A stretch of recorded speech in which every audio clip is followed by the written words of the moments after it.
Что-то сижу, минут ты сидел. Я уже нашел. Ты уже начался.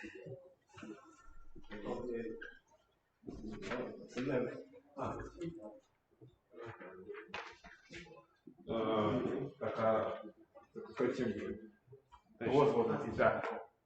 Значит, всем здравствуйте. Сегодня у нас выступает D.V.Bykov с темой на тему, с докладом на тему суперсимметричных моделей, как модели Гросса-Неве. Could you please say in English? There is one person. Our guest is D.V.Bykov, and the topic is supersymmetric sigma models as Gross-Neveu models. So I will try to. I will write in English, or maybe formulas are going to be universal anyway. So first of all, thanks for the invitation. Yeah, I'm going to talk about this duality or map between sigma models and Gross-Neveu models. So the main idea is that there is some class of like wide kind of class of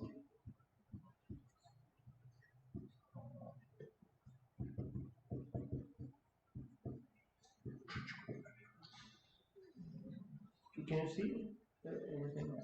Yeah. Integrable sigma models.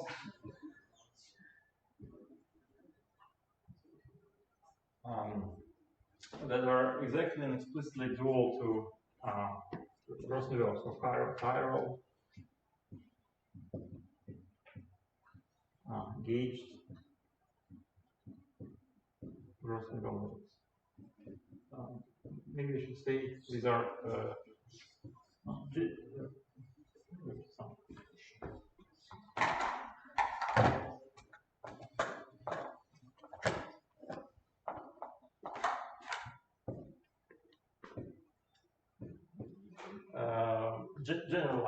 generalized. I will explain what all these words mean. So class of integrable sigma models. So the most prominent example of this class is the familiar CPN model. CPN model. And then other models like Grassmannians, like manifolds, and so on, also follow this class.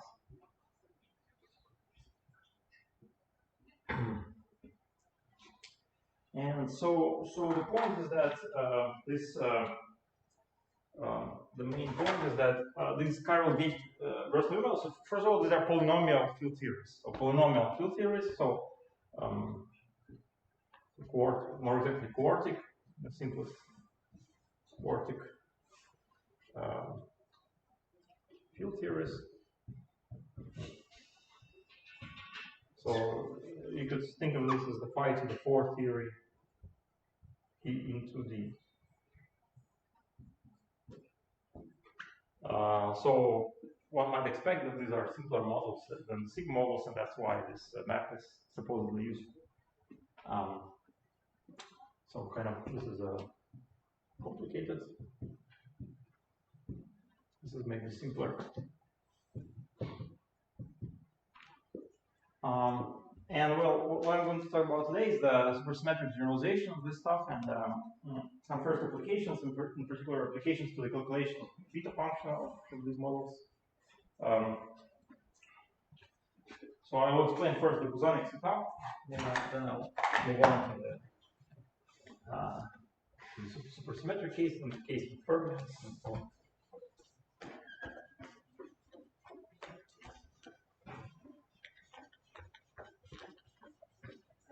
So I mean, when I say phi to the 4 theory or polynomial interactions, quartic interactions, I mean the sigma models generally involve infinite series of interactions, or they involve some complicated Lagrangian of the form.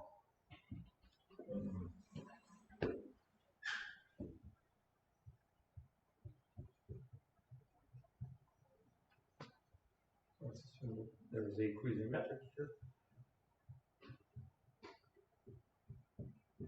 So these are obviously non-polynomial models. So typically this G, you can get some most naive way you can do it is the power series in x, right? So this doesn't terminate at a power of x, so it has an infinite number of interactions. Or say models on spheres. Well, the simplest example is the n field, yeah. So n field, that means it's a model of a sphere, so there is some xi squared, I from 1 to n equals 1, so you can take the flat metric in the ambient space, and if you have a constraint, you resolve it, you get an infinite series of interactions. So that's what we don't like. We'd rather have some models with finite number of interactions, or more exactly quartic interactions. So this is the Gross-Neveu side. So it doesn't apply to all models. This map that I'm going to talk about, so some kind of white class. Okay, so the first example, maybe the bosonic CPN model. Yeah, this is in two dimensions. This is all in 2 dimensions. So this is a 2D models. Maybe there is a worldsheet sigma 2, and there is a target space M, which in this example is CPN, and the worldsheet this is assumed to be Euclidean. In the simplest example, you can just think of it as a C or R2. Then you can also think of a cylinder, maybe cylinder, sphere, etc. Okay, so the bosonic CPN model, what do we have there? So it's easiest to move from the Gross-Neveu. Yeah, so just one second.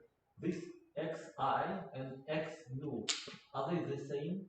Xi, where is xi?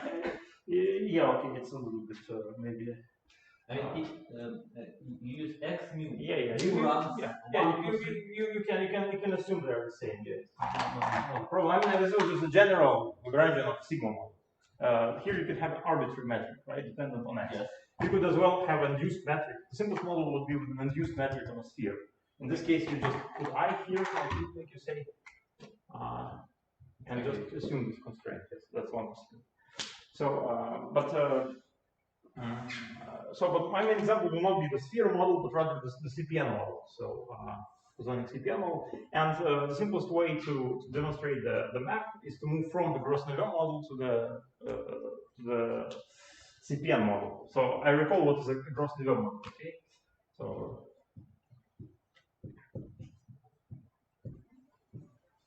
so this is a chiral Gross-Neveu model, known since the 70s, maybe 1974, etc.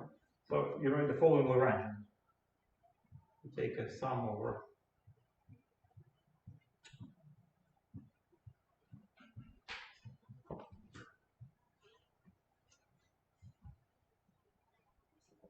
kappa, and you have a sum. Is this 2-dimensional? Yes, 2-dimensional. Yes, 2-dimensional. Gross-Neveu. Yes, everything is 2-dimensional. So one.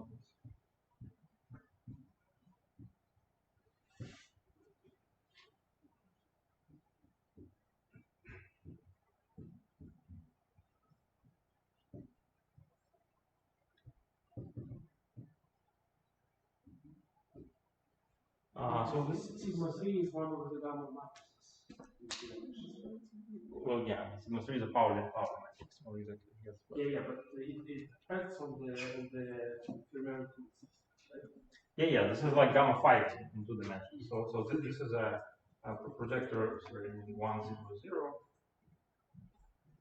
and this is a 0, 0, 0, 1. These are projectors on top and bottom components. Sorry, just 2 dimensional, you mean 1 plus 2 or 3 dimensional? No. 1 plus 1, or exactly, 1 plus 1. this is only Euclidean signature, so there's no 1 plus 1, there's kind of 2, 0, yes. So it's 1 dimensional fermions. Yes? Well, it's 2-dimensional fermions. I mean, it's a 2-dimensional Dirac operator, yes. So, I mean, this is a sigma I, di, I from 1 to 2. yeah, if you have space-time, this would be living in one dimension with time, yes. Okay. Excuse me, is there any just indications of existence of not exact solutions for these models, but something like this? For example, we know that the Schwinger model in 2 dimensions, Yeah. quantum dimension is exactly so, and QCD in 2 dimensions. In has exact solutions, one divided by an expansion.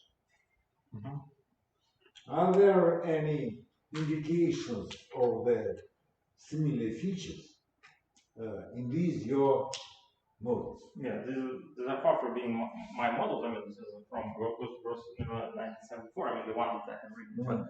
But yes, sure. This was the well, maybe I don't know if this was one of the motivations why they were introduced. But yeah, sure, you can do 1 over n expansion, or well, from the point of view of the dual sigma model, one assumes that the exact S matrix can be computed. One can check that there is no pair production, for example, in scattering, like in 1 over n expansion. So, yeah, supposedly the spectrum of energies on a cylinder can be calculated exactly. So, but it's not completely mathematically grounded, let's say. I mean, this is a, well, the only perturbation theory that has been known is 1 over n expansion, basically. So there's some proposal for exact solution that is matched against the 1 over n expansion. Yes. Otherwise, there is a it's still a conjecture. I mean, to full extent. So maybe one of the motivations for this work is to try to construct more rigorous solution for the models. I mean, it hasn't been done yet. This is one of the motivations. In particular, this my claim is that this formulation, in terms of the Gross-Neveu model, allows for a well-defined perturbation theory that's not related to 1 over n.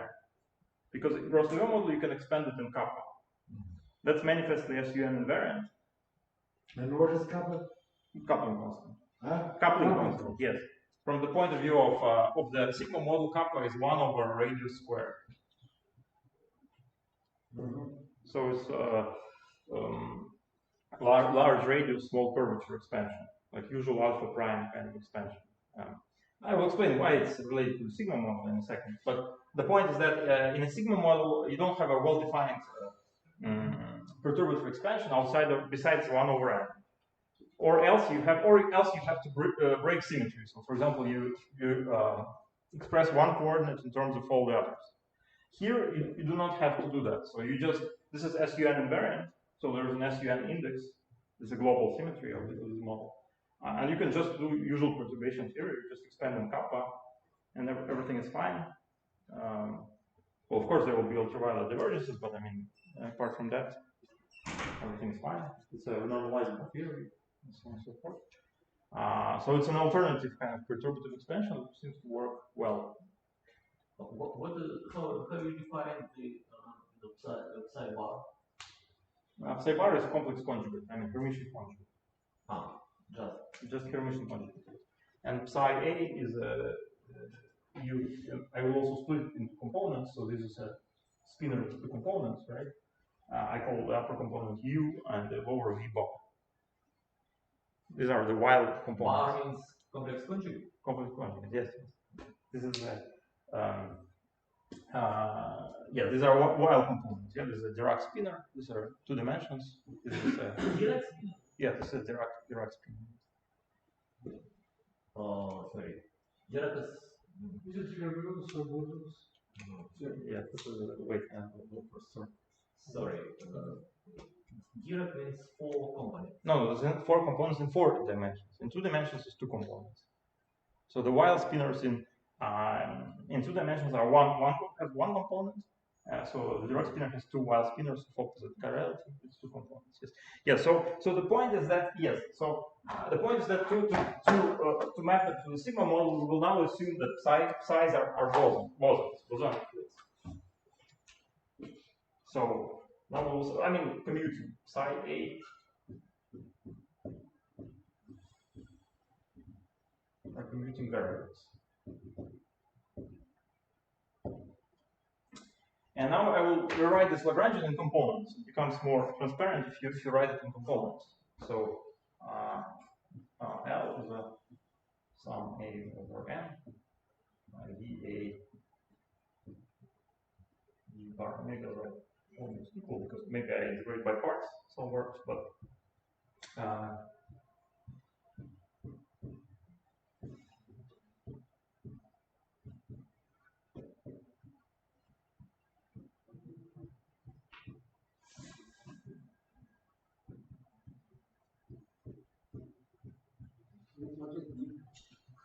D? Yeah, so D is the D from here, yeah? This is a, like, so this is a 0, D bar 0, and D, this D is a D, usual D, well, it's covariant derivative, obviously, right? So it's minus IA, minus IA. With respect to which variable? With respect to which variable? I mean, you have two. Well, this is D over dz, yes. I have Z. One interesting question is what Just is one? No, there is a D bar here, and there is a D, yes. I mean, I rewrite this Dirac operator like this, D and D bar. Okay, with respect to which variable you differentiate your D over dz. you have two variables, yes? Yeah, D over dz. You have Z and Z bar. Yes.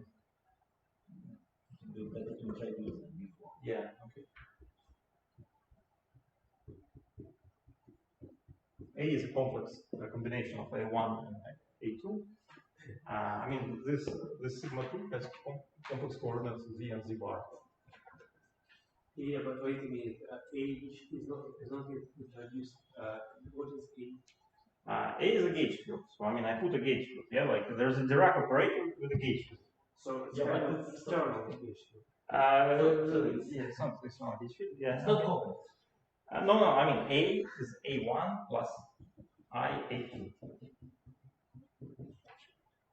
So you live in an external field model. It's not really external because it's, as we shall see now, it's a dynamical gauge field. So you have to take variations with respect to it. It's an auxiliary gauge field. Why? So without the F-mu term. Without the F-mu term, moreover, I will claim that F-mu term is prohibited by the symmetries, by the symmetries. Yes. Why will be clear shortly. It's the auxiliary gauge field of the sigma model. So okay, so this is an auxiliary.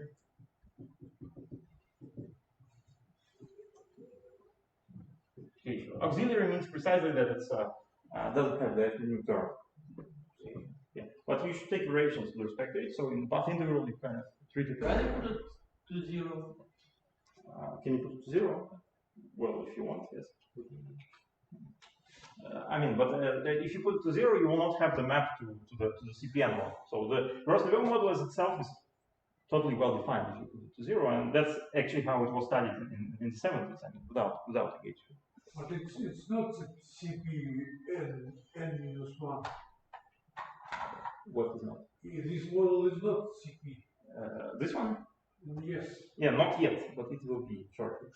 It will be. Will be. After I write the next formula. So we say you impose and constraint b times u equals to 0.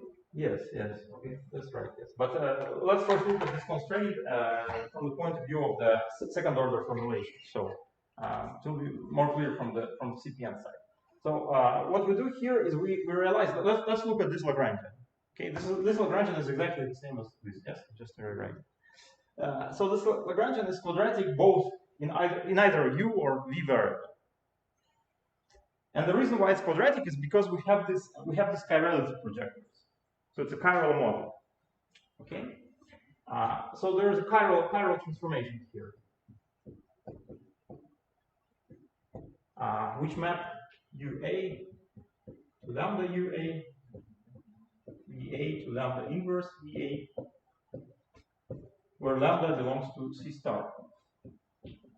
So this is complex numbers without 0. The multiplicative group of complex numbers without 0.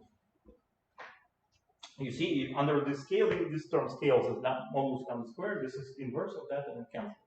If we didn't insist on having parallel projectors, you would have additional terms like you could have u to the fourth or v to the fourth. So this is what we don't want, and this is what why we want our model to be parallel.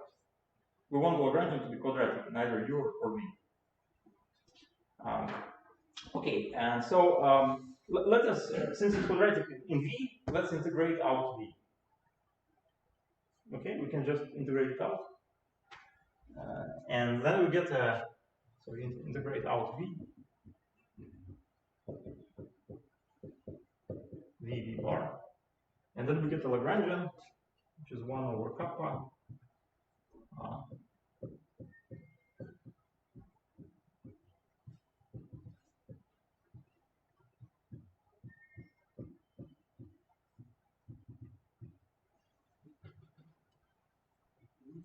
Okay. And well, this is basically the CPN model. So there's one more step maybe to relate it explicitly to the CPN model, but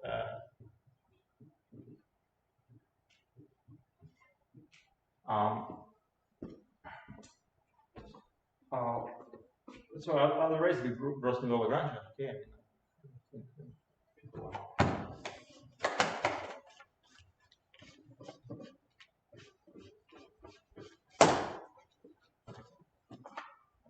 Okay, so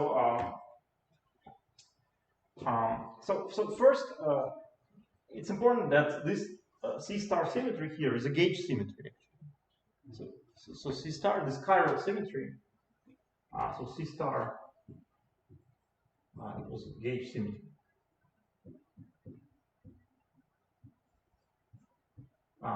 So if you scale these guys by something that depends, if lambda depends on z and z bar, so these are gauge transformations, then you have to make a compensating gauge transformation on the gauge field. So a bar is shifted by a bar plus I v bar log lambda. Yeah, but it is crucial that you have bosons, not terminals, right? So you cannot kind of start from terminals and bosonize.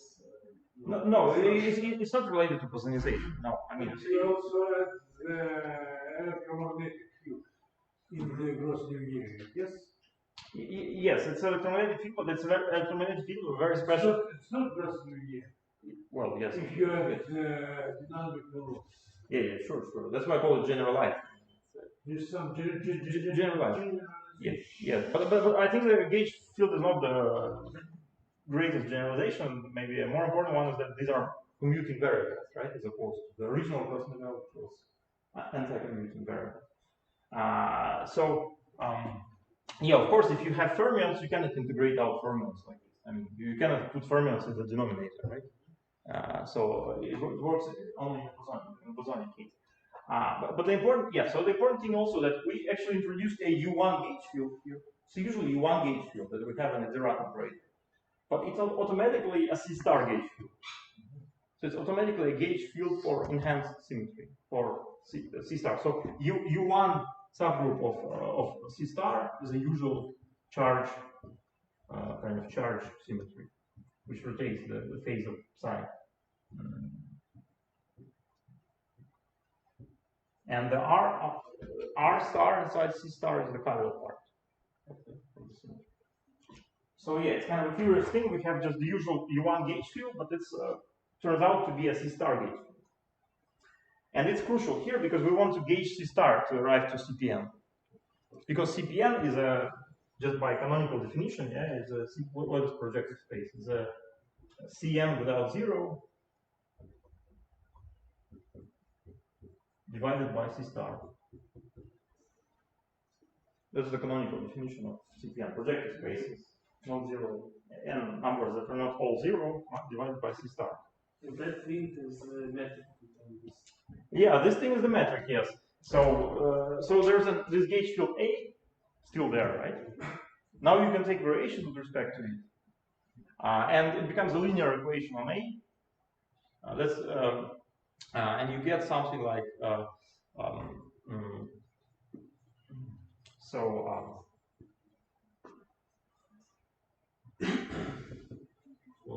u bar du over u squared, something like this. Sorry, d is the usual d here.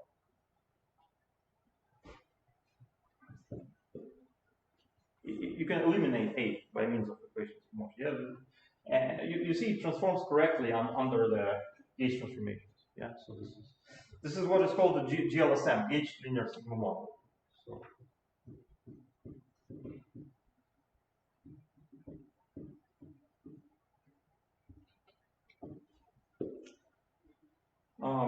It's not really linear in the way it's written, but the reason why it was called linear back in the, so this also goes back to some constructions in supergravity in the end of the 70s and so on. But the reason why it was called linear is because using this symmetry, the C star symmetry, you can actually set a partial gauge, which is a sum of ub squared equals 1. Right? Because all u's are multiplied by complex number. So by using the real numbers, multiplication by a real number, we can set the radius, the sum of squares to be equal to 1, if it's not 0, of course. And then we have a remaining U1 symmetry, which is the U1 I mentioned here, yes? This U1. And then the gauge field becomes a U1 gauge. After you fix the symmetry, you have a residual U1. And so in this is the U1 framework is how it was formulated in the 70s and 80s, this model. So if you set this gauge, then you get rid of the denominator, right? This thing basically is 1.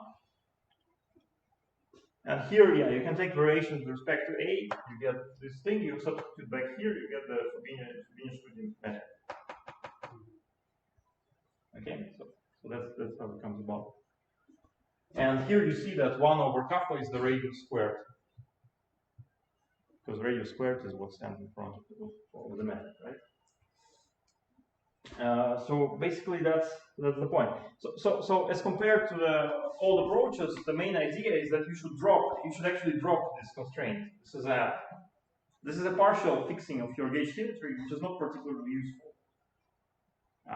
Because this is this constraint that you will have to resolve by introducing an infinite series of interactions and so on, and we don't want that. So once you promote everything to C star, things become simpler, and basically the Lagrangian is just this Lagrangian, and this is a quartic foot theory. Yes. Okay, so that's the main point.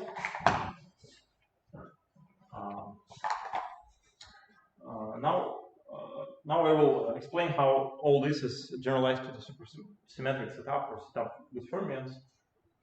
But can you solve this model?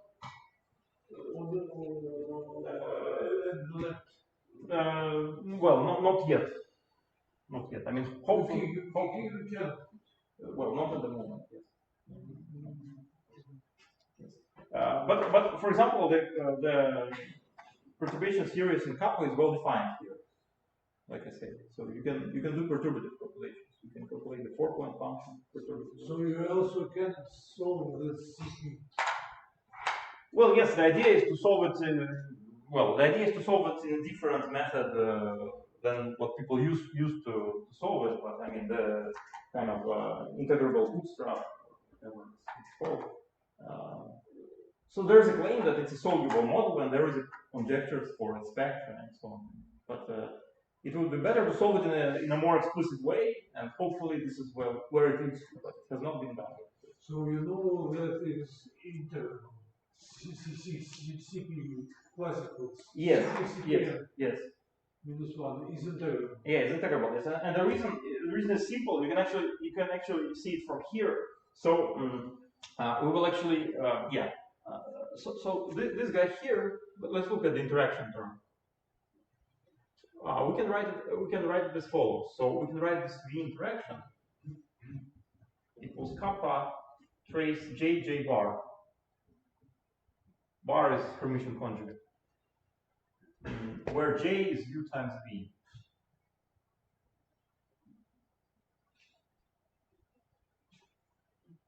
Okay, J is a matrix. U times V. U is a column vector. V is a row vector. Yes, the matrix. This is the interaction is trace J bar, and the equation of motion for J is the equation of motion for J is as one can easily find from here. So it's d bar J equals kappa J bar. This is the equation of motion of the principal current model, which is known to be integrable. Or more exactly, this means that the current is conserved and flat. D bar J plus dJ bar equals 0. This is the conservation of current, and D bar J minus dJ bar plus kappa J bar. This is a zero curvature equation. So this is a kind of the reason why classically it is an integrable model. Yeah, so okay. What about energy? Is it stabilized by the constraint? Because if you just take fermions, usually turn them into bosons and leaving the same quadrature, you kind of don't have energy bounded from below, right? Yeah. Here, what happens? Do you have additional constraint which stabilizes the energy, or energy not bounded from below? Yeah, it's a good question. I mean, this is all in Euclidean signature, right? So, so here, kind of the relevant constraint is that the action is positive definite. Yeah, this usually means that everything is okay with energy in Lorentz signature. Yeah, I mean, I'm not sure how energy is properly defined here. I mean, the path integrals defining correlation functions are well defined. So they are minus the action times the DUA, DVA, and whatever other. So this S is greater or equal than 0.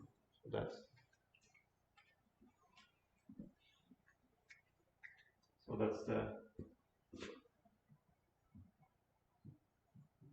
Yeah, okay. But in Minkowskian signature, energy will be positive, right? This doesn't really work in Minkowskian signature. So I mean, this is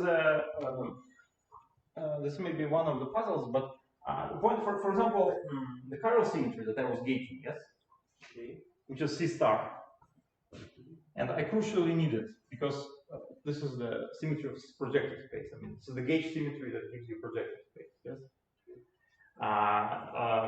This is a chiral symmetry only in Euclidean space. In R2, let's say. So if you have Minkowski space, your chiral symmetry would be U1 times U1.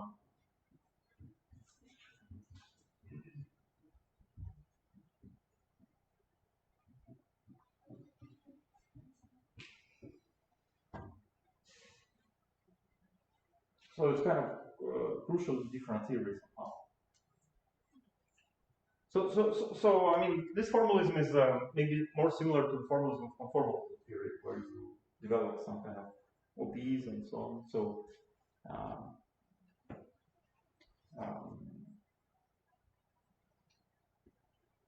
so it's not equivalent to CPN sigma model in Minkowski.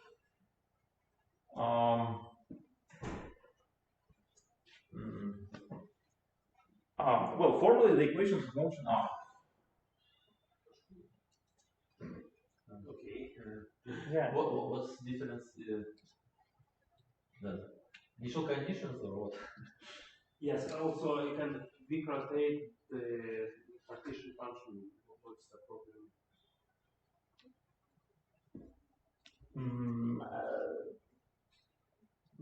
So you kind of explain to me that u1 times u1 and c star are different, so you will not obtain. Yes. Yeah. The point is that when I write this Lagrangian d bar u, they will be equivalent. Yeah. So let me fix the gauge that sum of ua squared equals 1. Okay. Then I have the Lagrangian, which is 1 over kappa sum d bar ua squared.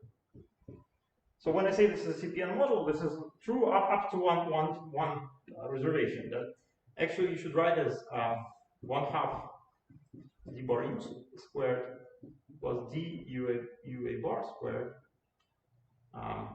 sum plus 1/2 difference between these guys. Yeah.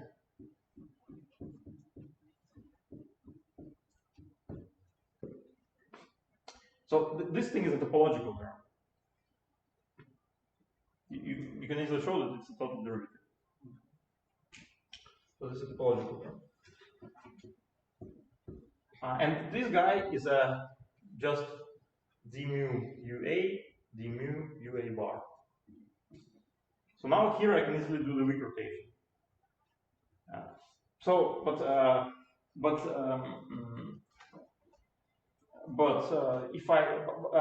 But the weak rotation of this guy will give you an extra factor of I here. So the action differs from the action in Minkowski space by an imaginary topological term. Okay. Well, it's an imaginary topological term, so I'm not sure if it's theta value, but the point is that the equations of motion are the same, because the topological term does not affect the equations of motion. But how to construct the the quantum models, I don't know if they're the same or not. I mean, you could of course also add to this model a theta angle with some dA thing, and you could as well add it here, right? Additionally. So if you consider all values of theta, the models are the same.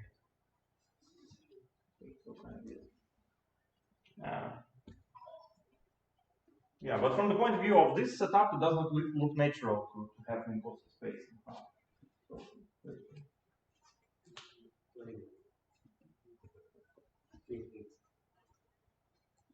No, I mean, if you just put here d plus and d minus, the action is not going to be real. Right? So, and the reason is that it's different from a real action by topological. So that's the point.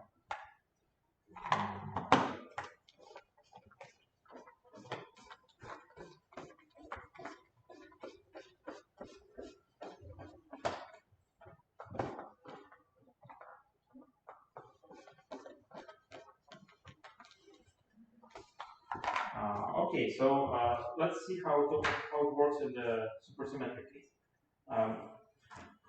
So one reason why we want supersymmetric models, or models with fermions, is that this gauge symmetry that I use, the chiral symmetry, is generally anomalous, right? So C star typically anomalous.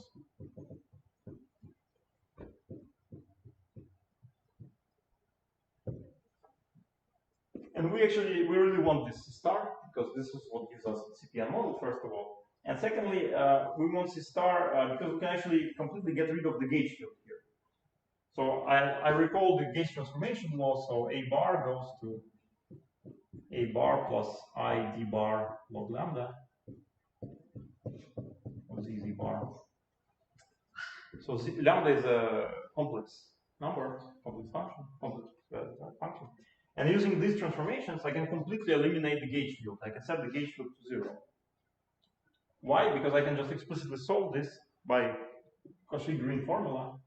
Yeah, I just say that lambda of z bar is I over pi d2w a bar w bar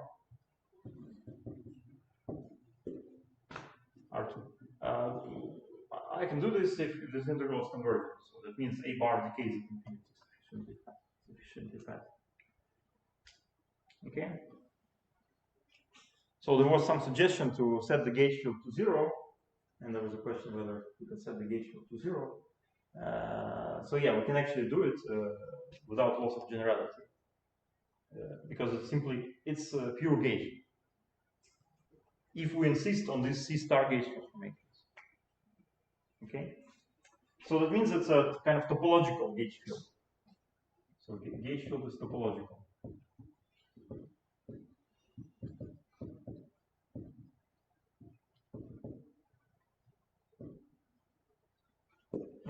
So if you consider it not on a plane with decay conditions at infinity, if you consider this theory on some Riemann surface, then you will have some moduli space remaining.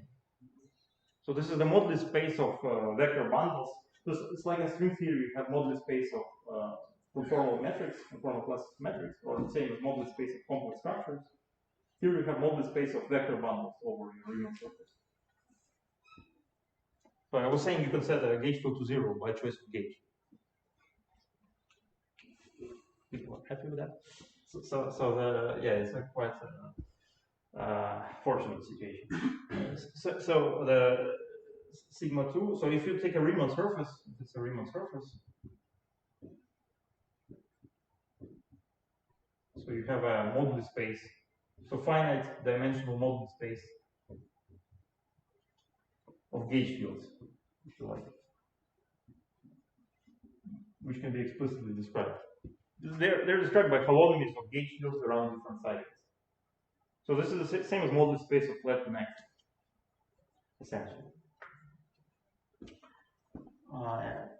Okay, but for simplicity, we will consider R2 with decay conditions where we just can set the gauge field to 0. So the claim is that somehow the CPN model is equivalent to an ungauged Gross-Neveu model, after all. Yeah, we started with the gauge Gross-Neveu model, but the gauge field is topological. And by the way, moreover, this gauge symmetry prohibits any F mu terms. So F mu is not gauge invariant with respect to this. So F mu in 2 dimensions is just F z z bar, right? And under gauge transformations, it goes to F z z bar plus I d log modulus lambda squared d bar. Yeah, so if lambda is a phase, this is gauge invariant. But for complexified, it's not gauge invariant. So it's prohibited unless only you can put a theta term. The theta term is okay because it's a full derivative. But any kind of local terms are prohibited. And the reason is that this is a topological field. So you can effectively set it to 0 up to well, theta terms gives you kind of first term class of your bundle, and then you have holonomies, which are the moduli space, parameterize the moduli space. But okay, this is all not so important for now because we will be just setting the gauge field to 0. Could we just neglect the field from the very beginning? Neglect the gauge field? Yeah. If you get rid of it with this type of transformation. Yeah, I could, but then I don't see the relation to CPN model. You see, this is one reason why I like this formulation, because this allows a new type of gauge, where you set the gauge on the gauge field. In the usual formulation, you have this partial gauge where sum of UA squared equals 1. And then you already use part of the gauge symmetry, and you cannot set the gauge field to 0. And you have lots of complications related to the gauge field. So the point is that just drop this constraint. And by the way, in this gauge, of course, the quartic interaction is kind of trivial, and so all this idea kind of vanishes. But if you drop this constraint, your gauge symmetry is enhanced to C star, and you can impose it on the gauge field by setting it to 0. And as a result, you get an ungauged Gross-Neveu model, which you can analyze, for example, in perturbation field. So that's kind of the point. However, the obstacle in this direction is that this C star is typically anomalous because it involves chiral symmetry. So if you have chiral symmetry, like the same like in 4 dimensions, yes, it's typically anomalous. Yeah, but if you have the same number of right-hand and left-hand fermions. Here it somehow does not work like this. So here the situation is different. Yeah. With respect to 4 dimensions. Yeah. So it's kind of different. So here you see. So like I say, the C star prohibits any terms with F. On the other hand, it's known that if you, let's drop the interaction term, just look at this thing and develop construct an effective action as a function of the gauge field. Like you compute the determinants of this operator. Right? Do you mean that you cannot use this gauge after accounting for this quantum corrections? Yeah, if there are some quantum corrections that invalidate the symmetry, then I cannot use this gauge, yes. And typically there are these quantum corrections. But a normal part is not it's the real part, right? The real part is the normal. Okay. Yes. Which is scales. Which are scales, yes, exactly. U and V variables oppositely. Yes. So if I just take this, well, the anomaly is related to the just quadratic part of the action. So it's a one loop kind of effect that is generally present. So I can just construct an effective theory of this as a function of gauge field. And you will see that there is a diagram like this, which is divergent, and you have to regularize it, and so on and so forth. So this is the same calculation as for fermions, done by Schwinger. Yes, this gives an effective action, Schwinger action, which is d to z, fzz bar, 1 over Laplacian fzz bar. This is just this diagram here.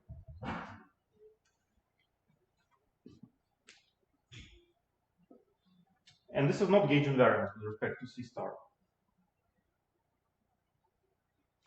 Yeah, this is the usual statement that the divergence of the axial current gives epsilon mu f mu. If you take variation of this, you derive this. This is f mu. This is fzz bar, right? This is the same as fzz bar. This combination.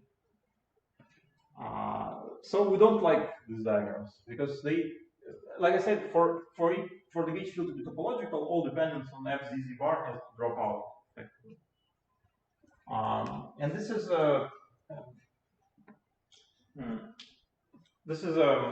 so this is a constraint that anomalies should cancel.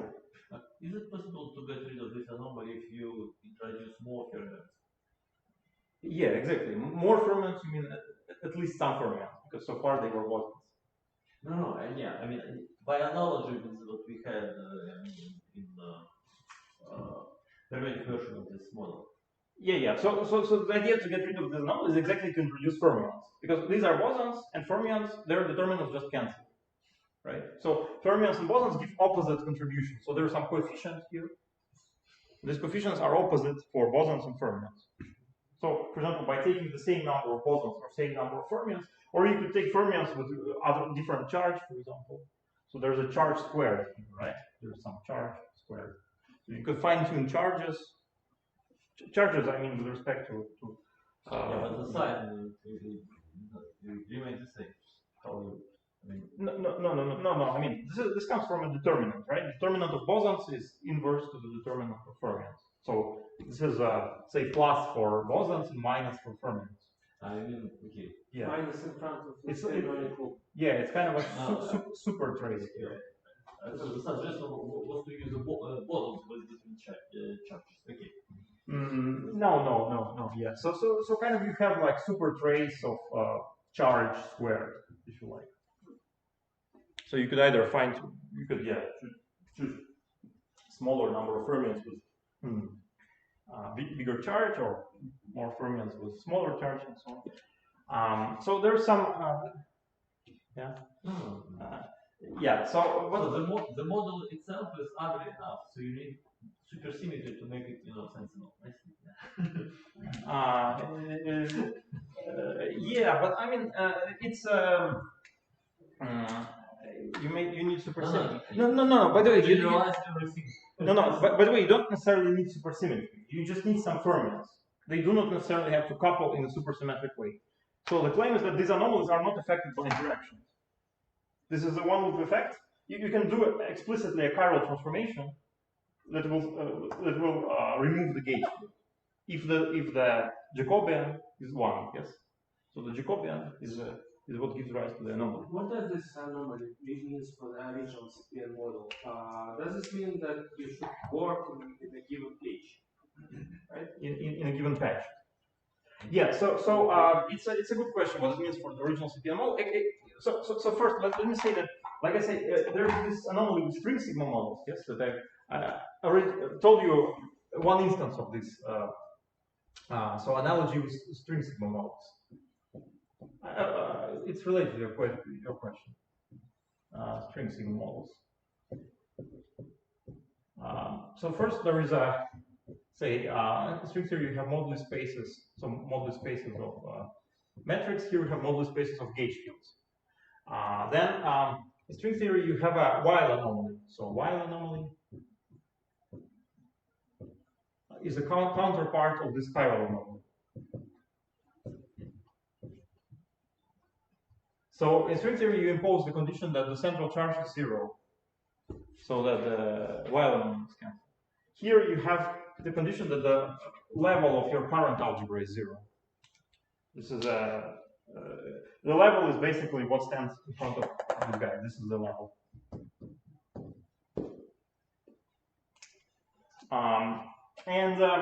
So in string theory, you could as well impose light cone gauge, right? Light cone gauge. So light cone gauge. Here you can impose inhomogeneous gauge, like you say, work in a patch, right? That's what you were saying, right? You can say that un is 1. Yeah, I was rather asking, what does it mean? For absence of real anomaly for string theory means that you have collection of fields. Yes. On your worksheet. Yes. And you just live with it. Yeah. And you kind of cannot solve the model problem, but you can live. Yeah, but in string theory you kind of given the model. Yeah, but string theory it's okay. But here if you start from the CPN model, you kind of can still show that it is equivalent to something of this kind. Yeah, so I think if there is an anomaly here, you have the same thing. You have like your radial mode does not decouple. It's not gauge mode. Radial mode, I mean this R star symmetry. Chiral mode, right? It's a real dimension, extra dimension. So it's not a CPN target space. It's something over CPN. Yeah, but if you start from the CPN, you make a transformation in your path integral, basically. No, I start with the Gross-Neveu model. Yeah, but and let's start with the CPN, okay, and turn it into the Gross-Neveu model. What you will see is it the kind of you should work with some gauge. Yeah, it's like you're working in a gauge. You're taking an anomalous model and working in some gauge. So yes. So I think the model itself, the Gross-Neveu model, is not equivalent to the CPN model if the theory is anomalous. So it's some model like with an additional field, like the Liouville model or something. Like additional field.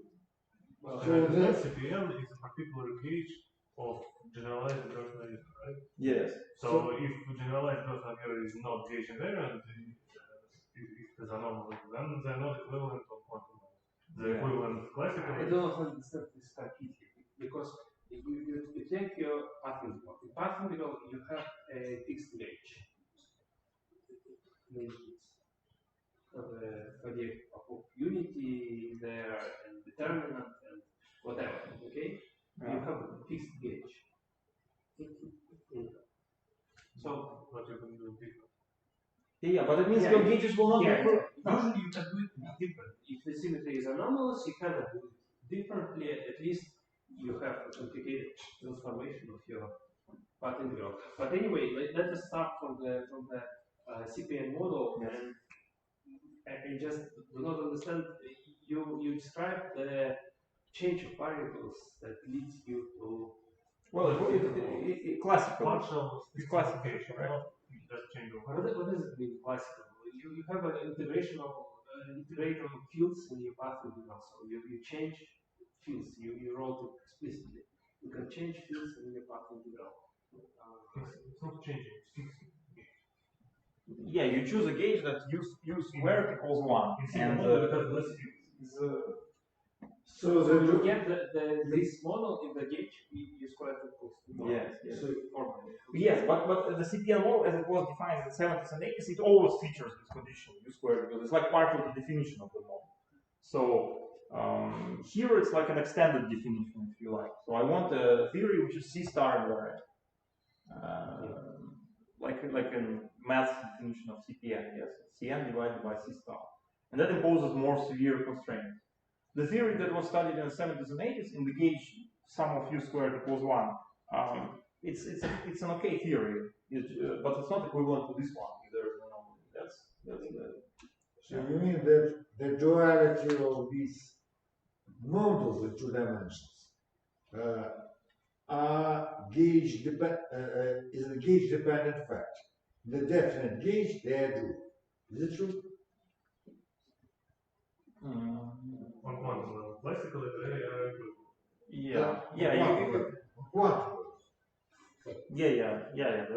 That's correct. But I mean, in CPN, the CPN model was defined in the 70s or 80s, the standard definition. It involves this gauge.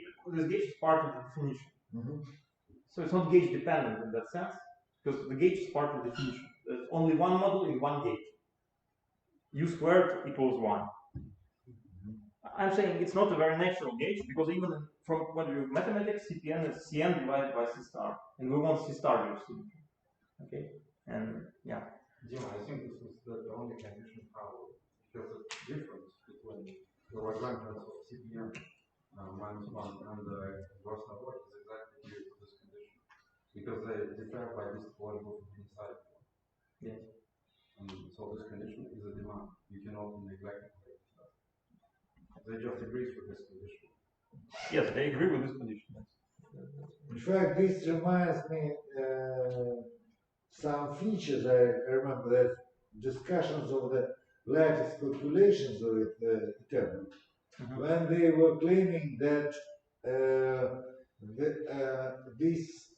they may just solve them and understand in the so-called maximal abelian gauge. Yes, maximal abelian gauge. So there is some. Is it true? Well, it's not really related. No, this is not related, but this is very similar feature. No, it's a similar feature, but after all, any theory, effectively, we usually can understand it in some particular gauge. I mean, if you take some unitary gauge in Yang-Mills theory, you will not be able to move further one loop or something. Okay. So yes, in principle, it's gauge invariant, but in practice, we use some gauge to solve it. So same thing here. I'm saying the good gauge is to set the gauge field to 0, and this is where conjecturally one should be able to solve it. In principle, yes. The original gauge is u squared equals 1. Here, there's a problem with perturbation theory, because it's just 1 over n perturbation theory, etc., etc.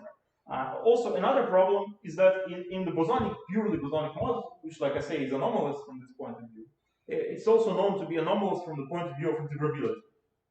So it's known to be not an integrable model. No, it's not an integrable model. Purely bosonic model is not an integrable model. And there was some anomaly calculated in integrability charges. Again, there was some long calculation. So it's due to Abdallah et al. There was some anomaly, so integrability anomaly. So they did some long calculation and so on. So again, the conjecture is that anomaly is related to the chiral anomaly. So it's a conjecture, but it seems to work in known cases. That once you cancel the chiral anomalies, the integrability anomalies will also cancel. So, from the point of view of integrability, there is no reason to work in the anomalous setup. One should not work in the anomalous setup. Like you correctly mentioned, just like in string theory, the non-critical case is more complicated than the critical case. So, for now, I'm just working in the critical case. I'm just saying I want anomalies to cancel. I'm saying it's good from the point of view of integrability, etc., etc. And then I don't encounter this problem of interpretation. Yes. So yes. So yeah, the last point I was making here. So in string theory, you can put light-cone gauge, and it breaks in string theory. It breaks SO1 d minus 1 to SO d minus 2, right? And then you have to calculate your commutation relation of your residual generators to find out whether you actually have SO1 d minus 1, and you find it's not the case. So there are some what is called Ln plus with Li plus, Lj plus, and this is not zero if you calculate it. It's a manifestation of that anomaly in a light-cone gauge. Here you have the same thing. You can check that this gauge system, even without interactions, just take this free system. You put it in the gauge UN equals 1. This explicitly breaks your SUN to SUN minus 1. And you have additional generators which become cubic in U and V. Because, like you correctly pointed out, the gauge field here gives a constraint that sum of VA UA equals 0. So if I set UN equals 1, I can find VN equals minus VA UA, A from 1 to n minus 1. And if I now substitute it into my generators, I obtain cubic expressions. And their commutators, quantum mechanically, may involve some anomaly. And they do involve some anomaly, and the same way you find that the commutator does not vanish. So in the inhomogeneous gauge, this system is not SUN invariant. So yeah, so it's not really a CPN model in that sense. Again, if symmetry is anomalous. And it's just a property of the free system that you can just quantize. It's actually a conformal field theory, right? This is just a conformal. It's like beta gamma system or BC system. You can just compute the OPs and you find that it doesn't have the right properties.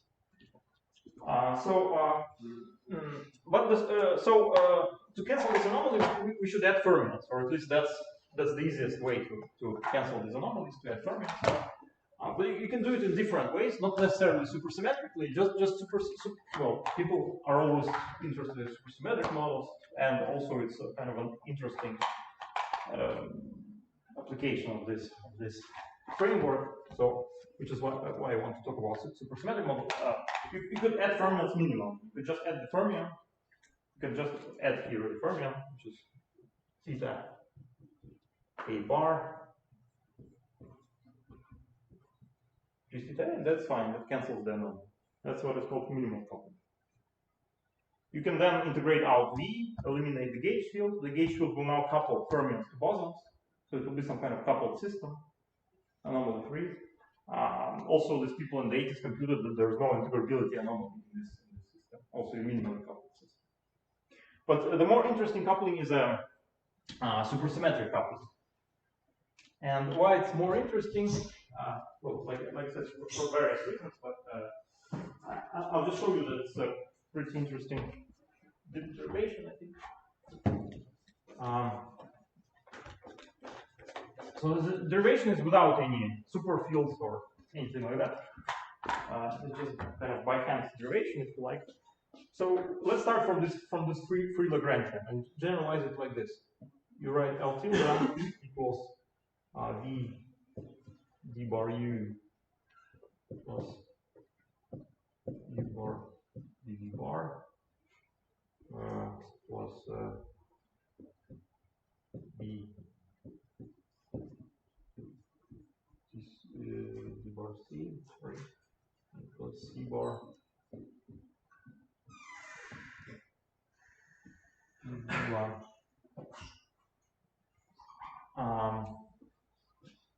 So I just add to the, I drop the gauge field, let's forget about the gauge field for the moment, and I just add some anti-commuting variables, BC. So in other words, on top of my UV bar fields, my Dirac field, I have a BC bar field, a fermionic one. So this is what I call psi, and this is what I call this theta, right? I just write this thing. And actually, this thing is invariant with respect to GLN/M.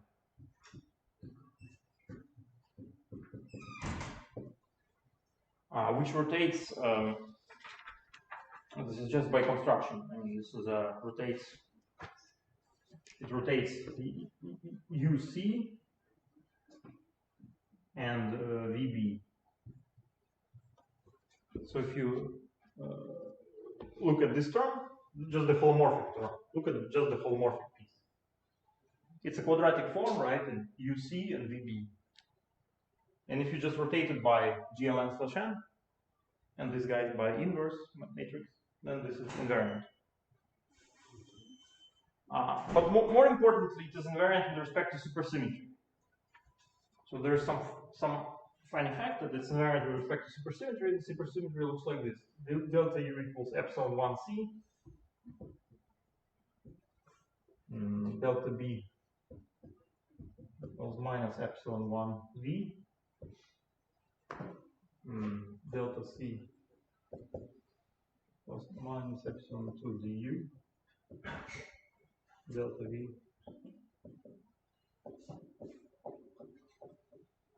dB.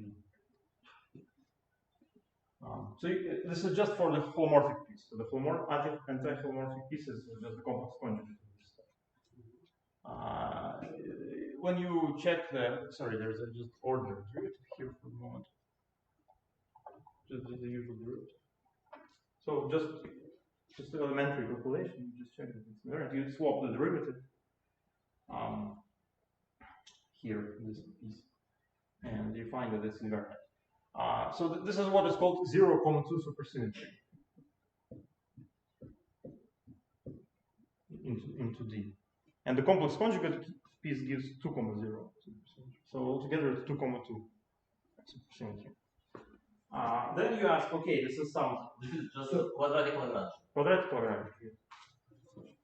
And then the idea is to gradually build it up to the rest, starting from this elementary transformation. So all kinds of complicated supersymmetry transformations that you find in sigma models are just some kind of step-by-step building up of these elementary ones. Yes. This is the two-dimensional supersymmetric. Yes. No. Yes. This is worldsheet supersymmetry. Yes. Usual kind of supersymmetry.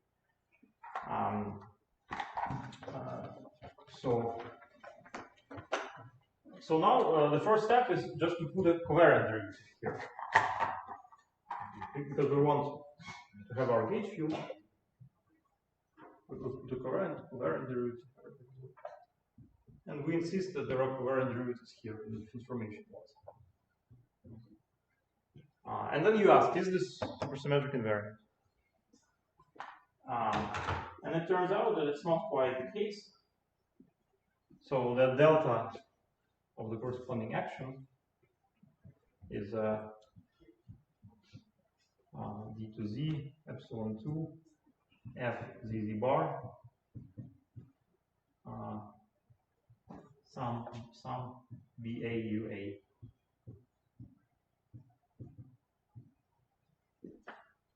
So this term was absent when there was no gauge field. Now when you swap derivatives, you get a commutator of two covariant derivatives. You get this. Excuse me, and what is the just reason idea to have a look whether, on the supersymmetric variant of this mode? I understand that you, on the first part of your talk, you demonstrated that there is some duality between non-supersymmetric. Yeah. Then you are trying to symmetrize your mode. Yes.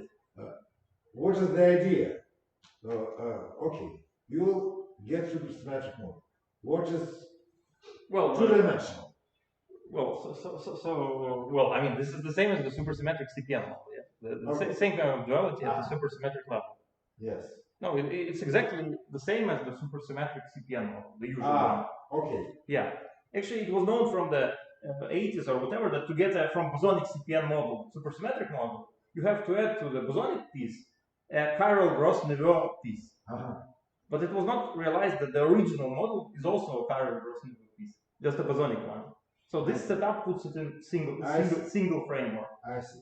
And allows to choose this gauge where there's no gauge field, and you just get a Gross-Neveu model. Okay. And they claim that it's equivalent to the CPN model, like a particular version of Gross-Neveu model. Yes. I have a question. So you're asking about the action, whether it is supersymmetric, but also the question is whether the algebra of supersymmetry is kind of closed. Because you can get you have the derivative, right? And d bar no longer compute. And yeah, so if you just transform, or you have quadratical and anti-quadratic. So d in the bar, you never have d in the bar in one form, right? I mean, I have q with q bar equals d. Yeah. So if you kind of commute these commutators, anti-commutators, then you will get something like fzz bar. And so the algebra of supersymmetry will not and is not closed. You mean which anti-commutators I commute? You mean like Jacobi identity? This one with its complex conjugate.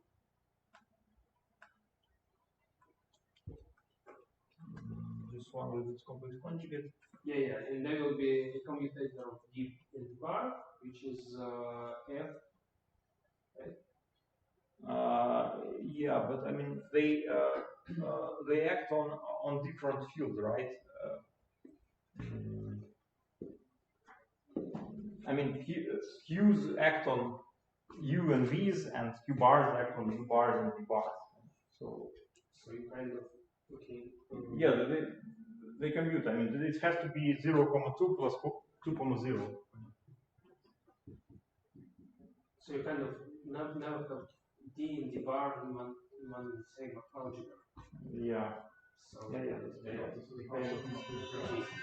yeah.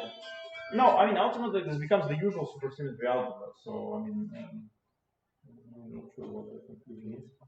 Is it the most general quadratic Lagrangian, which is invariant under these transformations, or you can add other terms with your gauge field?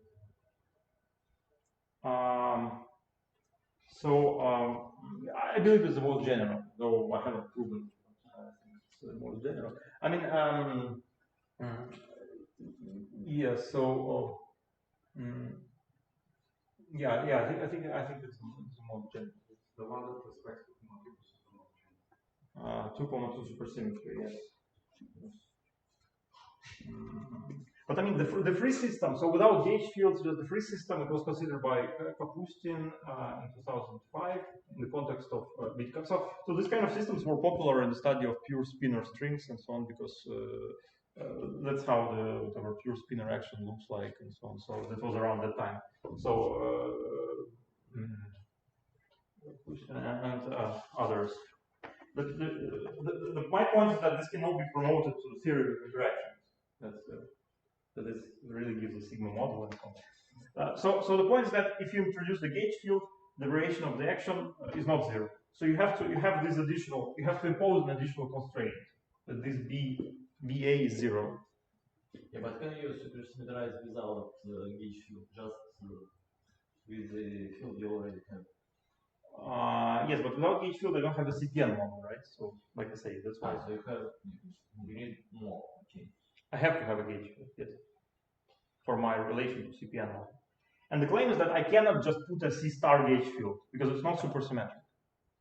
I have to have an additional fermionic gauge field, imposing this constraint. You see, the role of gauge field is to impose constraints because this is a first order system. Yes? So the bosonic gauge field gives the constraint that sum of VA UA plus VA CA equals 0. Some kind of quadratic constraint, right? If you take a variation with respect to bosonic gauge field. Now I want a fermionic gauge field that imposes this constraint. So that means I just enhance this Lagrangian by adding to this Lagrangian the W bar times this sum BACA plus complex conjugate. So altogether, this means that the gauge field is a gauge field living. So the gauge group is the gauge group. Gauge group is not C star, but it's a subgroup like this of SL1/1. So we have C star here. This is C star, and this is the fermionic. Fermionic. So you gauge a super subgroup of a supergroup. You need this to maintain world-sheet supersymmetry. You cannot just gauge C star. Great supersymmetry. Okay, so then this modified Lagrangian supersymmetric invariant, and now we just need to introduce interactions, right? That's the only thing that remains. And this is rather relatively easy to do. You take the following current. So you take an SLN current J, which you remember we had U times V in the bosonic case, right? And now we add to it some Fermi piece, which is U times V minus plus. Okay, let's just write minus B times C.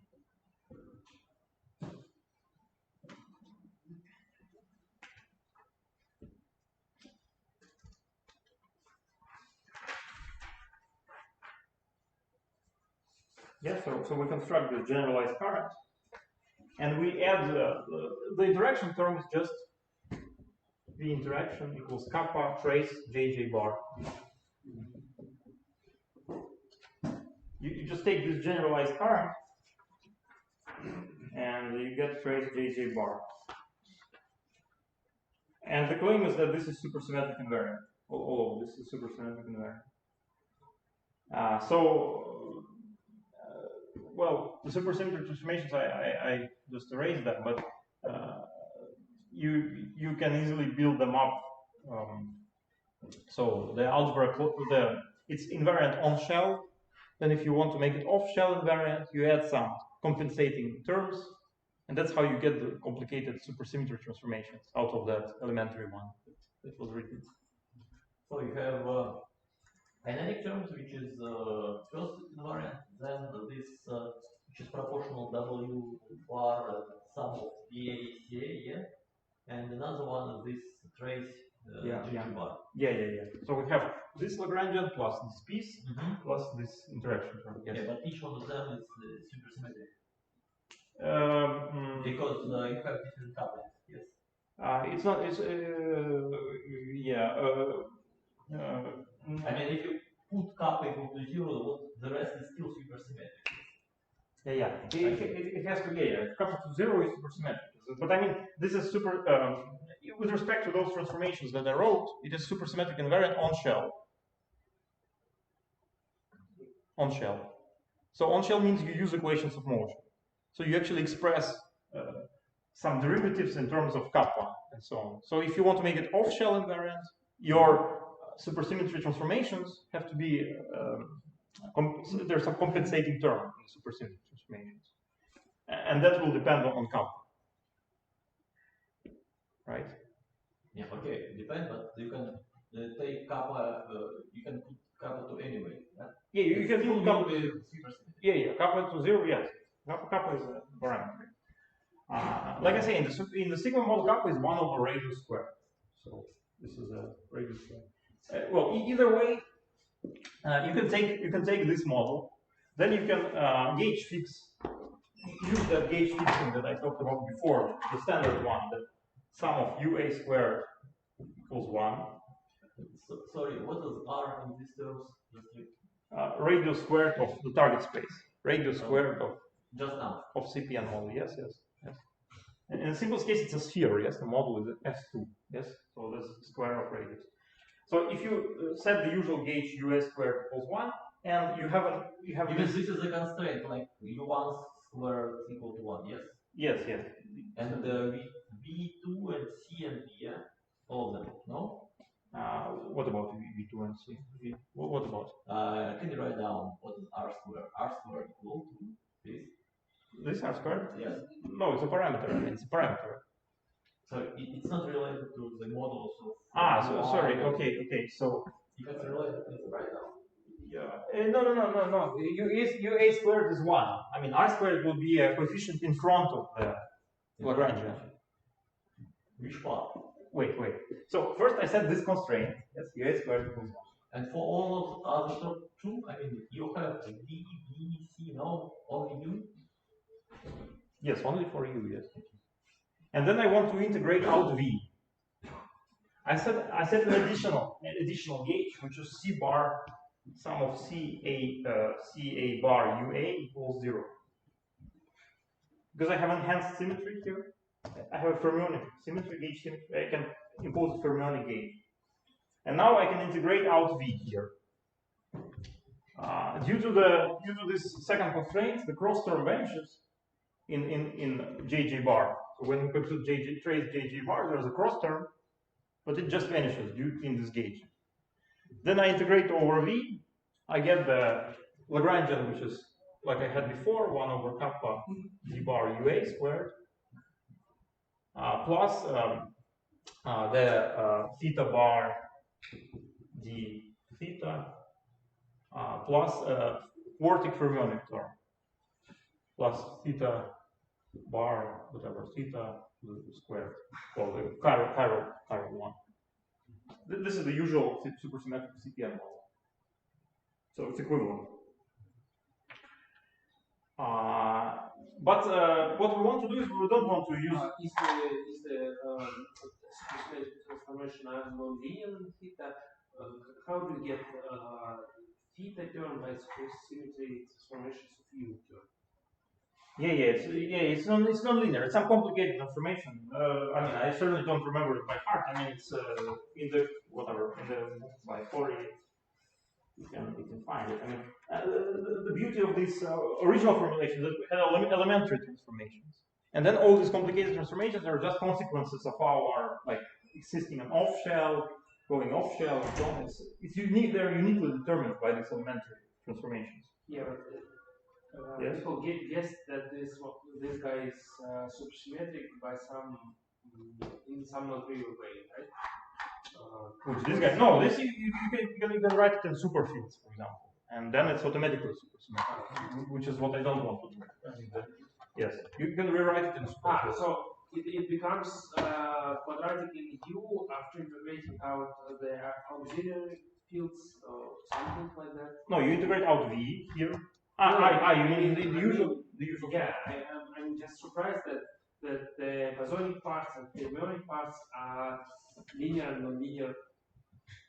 Okay, so in n equals 4 or whatever, n equals 2 common to superspace, this is just d4 theta of the Keller potential, which is you can write as a sum u I bar u a bar e to the v ua minus kappa or maybe 1 or okay, so kappa v. So this is in superspace of the Lagrangian if you want. V is an auxiliary gauge field, gauge superfield. U is a chiral superfield. So you can prove that this is equivalent. Yes. If you want in terms of well, there also I have some expressions in terms of components how the supersymmetry looks like, but I mean it's not extremely useful. But maybe just so you can be sure, delta V equals minus epsilon 1 over kappa d u bar, delta C equals minus epsilon 2 du, and etc. So this is some when you use equations of motion, the original. Anyway, this is not the point. The point is that we should take the this Gross-Neveu Lagrangian with supersymmetric Gross-Neveu Lagrangian and set the gauge field to 0. So we can set A equals A bar equals 0 and W equals W bar equals 0. And then what we get is a system which is, well, this generalized system, yes, like this piece. Well, basically what I wrote before, psi A bar d psi A plus theta A bar d theta A plus kappa trace jj bar. Well, j is this thing here.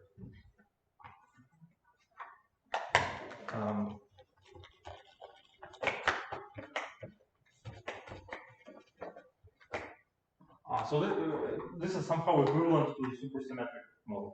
Okay, supersymmetric CPN model.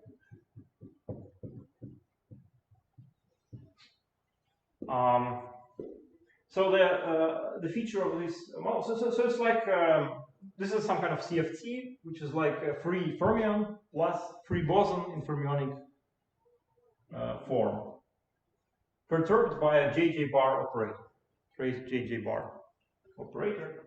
But it's not a completely generic JJ bar operator. So J corresponds to some, J is a Kac-Moody current of this CFT. Kac-Moody current, SLN Kac-Moody current of this CFT, if you neglect the interaction. At level 0. At level 0.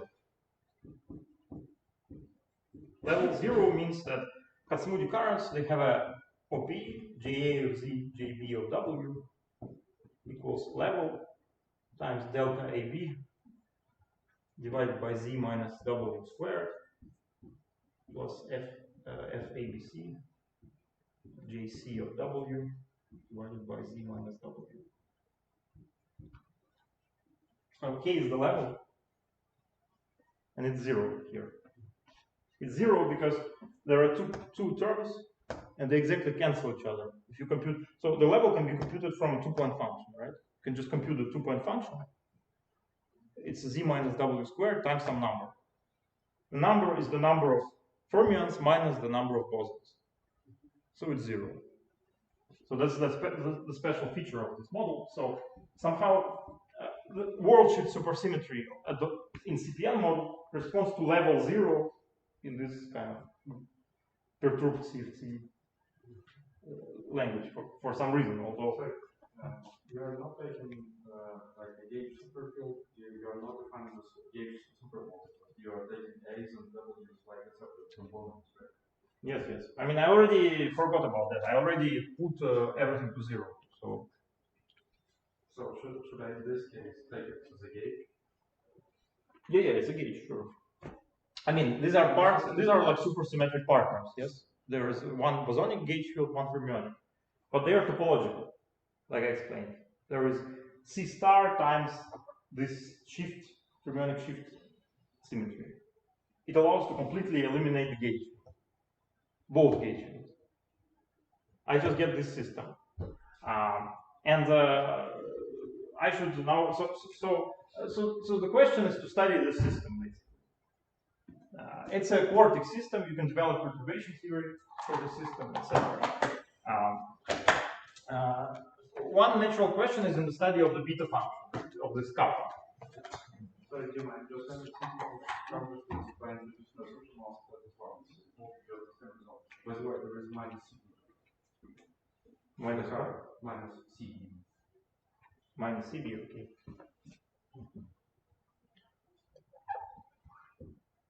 No.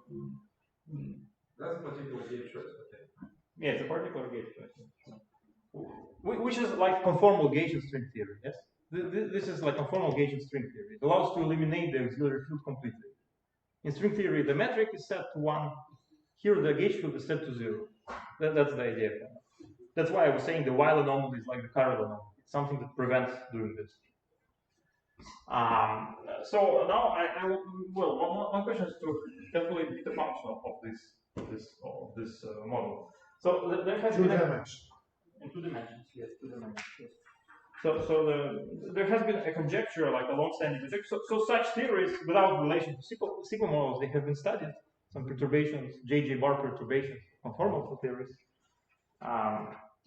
and there is some conjecture about the beta function of these theories. So the conjecture says that beta function is equal to minus C2 kappa squared divided by 1 plus 1/2 k kappa squared. So this is where this Leclerc et al. conjecture, Leclerc et al. 2001. where this conjecture is was guessed. How you mean how? How? They use basically perturbation theory in kappa, and then they use some conformal word identities on the correlation functions. So basically, you write this as many insertions of trace J bar operators, right? And then you use OPEs of these J's. And then yes, but it involves some claims which diagrams do not matter and so on. It's like a guess.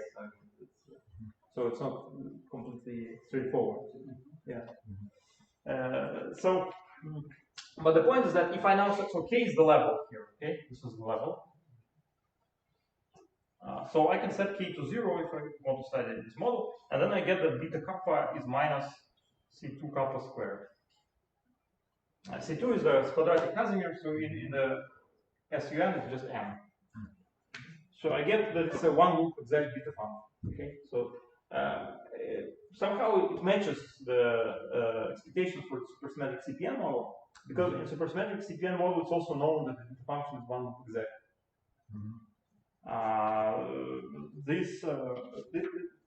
This can be motivated by in superspace. I mean, in superspace it can be motivated because the coupling constant is is a Fayet-Leopolds term.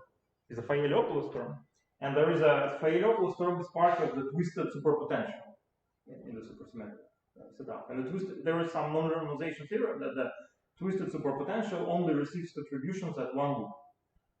This is like in n equal to 2 supersymmetric. Yeah. So there is some non-trivial match between supersymmetries here. So the non-trivial, it's non-trivial because yes. So you have here 2D n equals 2,2.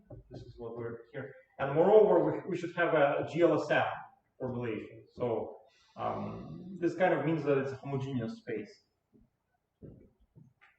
Homogeneous target space. Well, not exactly, but kind of almost. And at 4D, this is n equals 2. But it's not the dimensional reduction of this, yes? So this is the dimensional reduction of n equals 1. And for n equals 1 in 4 dimensions, we have this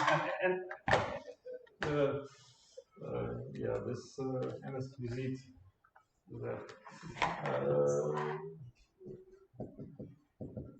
n equals 1, there is NSVZ, kind of exact beta function, yes? So I think there's some, due to Schiffman et al., there is an analogous thing, and n equals 0,2.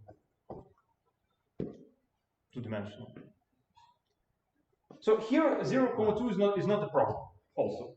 I mean, 0,2 means that in place of... I see. It is necessary to have... Yeah, if you want to have 0,2, you take for j, you take times u times v minus b times c, and for j bar, you take u times v. This will give you 0,2. So, in particular, the quartic term will be absent. Quartic fermionic term will be absent here. So, but you can construct similar theories for 0,2. But anyway, the simplest question is to try to look at this. So there, like I say, there are superspace arguments that say that the beta function of the sigma model should be one loop exact, so it kind of matches this conjecture in this case. But one thing I was trying to do is to try to calculate this perturbatively from the just quartic interaction. So you see, what should we do? We should calculate a 4-point function, right? So I just calculate a 4-point function, which is I put some uv and of 4 bosonic fields. There is some stuff here. What does this bosonic function look like? So it's convenient to split the vertex using a Hubbard-Stratonovich transformation. Then we have propagators and we have vertices emitting some kind of fictitious gauge field. Okay, this is a SUN gauge field, fictitious. It just splits the interaction into 2 pieces. Then I can write this in first order. This is just this kappa. Okay. At second order, this is this plus crossed.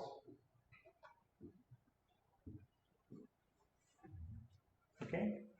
And at L loops, so L loops, I have L plus 1 factorial diagrams, which correspond to all permutations in the lower line.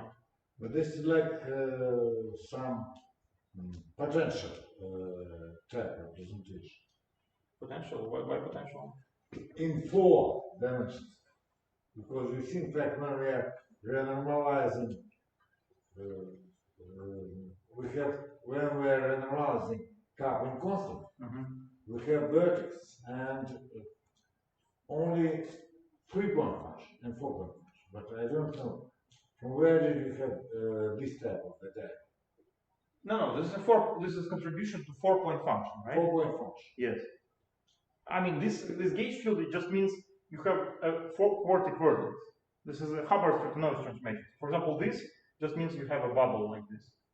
And this means that you contract like this, you see? It just splits the points. It's a ladder type of Yeah, ladder type. Yeah, exactly. These are crossed ladder diagrams. And the nice feature, so you might ask, and where are the fermions? I mean, where are the fermions? Because I can consider, of course, any 4-point function, right? I'm allowed to consider the bosonic 4-point function. So where are the fermions? So the fermions should enter in loops, right? Okay. But the point is that if you look at the loop, any kind of loop, consider a loop. So suppose this is a fermionic loop. Then I have additionally a bosonic loop like this, and they exactly cancel. Because this is actually the effective action of the auxiliary gauge field, and its coefficient in front of the auxiliary action is the level of the current algebra, which is k, and k is 0. So the role of fermions is to cancel all loops. Basically, you just have a bosonic crossed ladder diagrams. That's all you have to calculate, and forget about the fermions. Well, of course, alternatively, you could put fermionic lines. It doesn't matter. So at L loops, you have L plus 1 factorial. So for example, this you can easily rephrase it as, you can put here a generator TA. Here you put TA, TB, TA, TB. Here you put TA, TB, TB, TA. And here, because of the opposite sign of the propagator, you get a commutator, and you easily derive a 1-loop bit function proportional to C2 as it should be. Okay. So in general, in principle, you can derive a general expression at L loops of this guy. So the question is how to calculate the beta function or what? Yeah, the question is to calculate beta function, yeah. And to prove that it's 1-loop exact. But usually, if you use the superfield formalism, there it's more, kind of simpler. In superfield, yes, but superfield formalism is not natural in this Gross-Neveu setup. So you see, I mean, it does not seem natural in the Gross-Neveu setup. So. No, you can use different languages, but the outcome is the same. Well, yeah, it's as easy as it sounds. I mean, in practice, it's not exactly like that because these beta functions, they are scheme dependent. So the question is really to find the natural scheme where it would be one loop exact. Oh. Yeah. Some sense. No, I mean the claim is that if these models are canonical, there must be some canonical scheme. Whether this natural scheme is distinguished by any, I don't know, symmetries or something, any relation. Yeah, for example, we know that in NSVZ relations are distinguished by the fact that they are arguments. Why it is distinguished? What? There are arguments why NSVZ scheme is distinguished, and why, and the reason is that in this case the excellent and conformal should be sitting in one supermodel. And only in this case, when we are doing final generalization, we are getting, in the generalized case, the NSVZ beta function in its original form. Yeah, in other words, you use it heavily relies on supersymmetry, right? You preserve supersymmetry and you preserve gauge invariance, right? Absolutely. And basically, this higher derivative thing is more or less the only way to do it, right? As far as I understand. The only known way to do it, right? Preserve supersymmetry and conform and gauge invariance and to have everything regularized, right? But yeah, I mean, here, of course, one thing you could try to do is to put higher derivatives on this Hubbard-Stratonovich field. That's allowed. But you cannot build higher derivatives of these fields because it breaks chiral invariant. You see, here there's a crucial thing. It should be chiral invariant, and it's not that easy to build something with higher derivatives that is chiral invariant. One possibility is to put chiral derivatives on the Hubbard-Stratonovich field. That's in principle you could do. But I don't know if it's the correct way to do or not. But anyway, I'll just write the expression that one gets in an arbitrary number of loops. You can just write explicit expression. So you have permutation. You are in position space? Yeah, coordinate space, yes. These models, they're kind of nicely interpreted in coordinate space, yes. That's right. So there is that.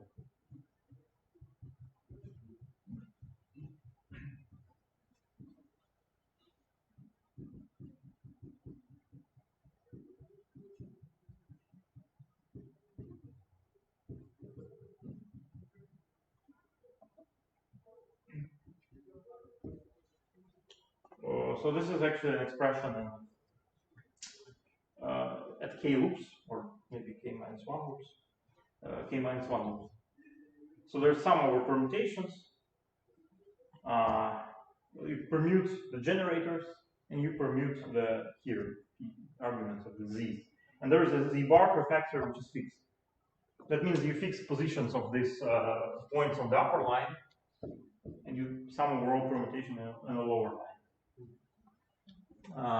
So P is the momentum. So it's for a special momentum configuration, which is P 0, 0.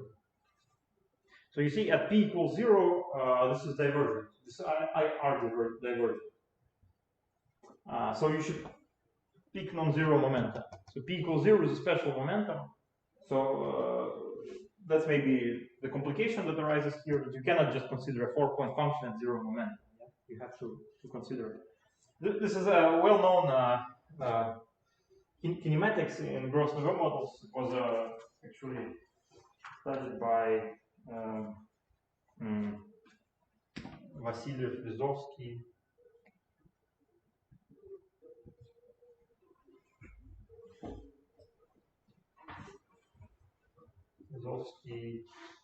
Derkachov,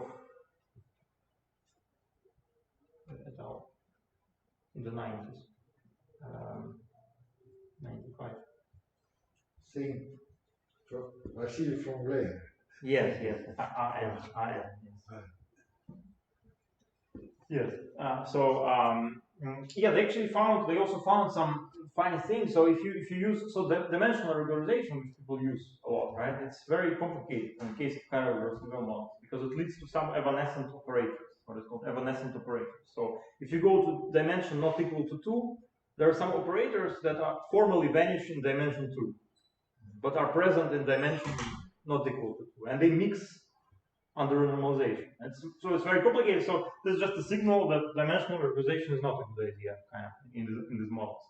I mean, they studied Gross-Neveu models in the 90s, and that's also the kinematics that they studied. What do you mean? Dimensional regularization is not good in the case of Chiral Gross-Neveu models.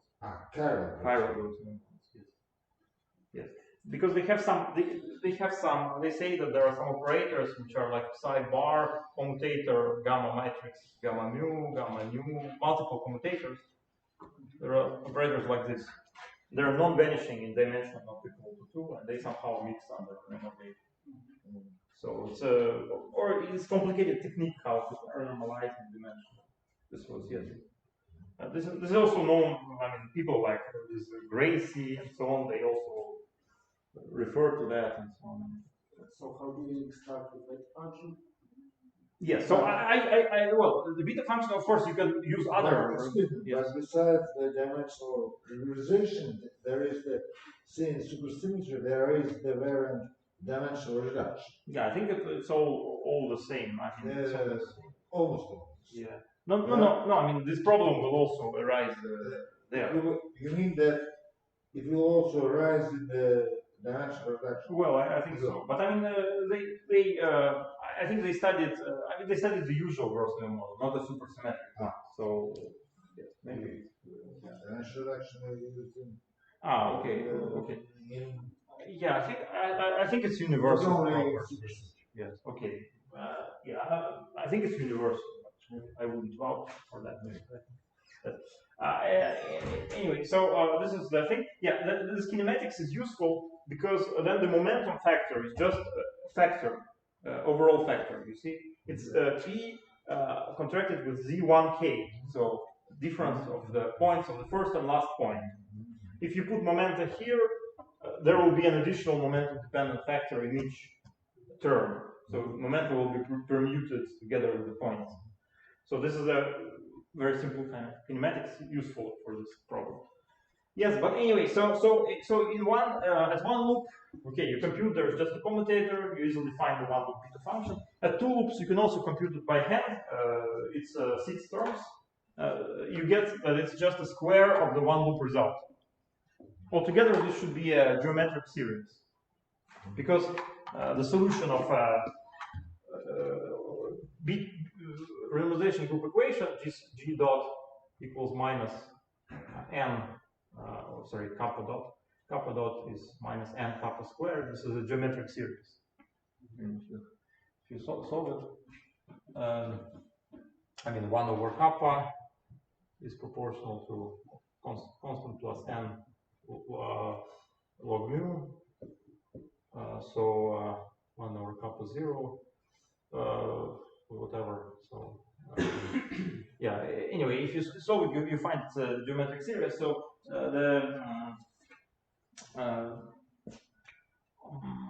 yeah. So at two loops, you just find that it's a square of the one loop result, and so at two loops there is no contribution to the beta function. Just this. A 4-point function at two loops is kappa cubed.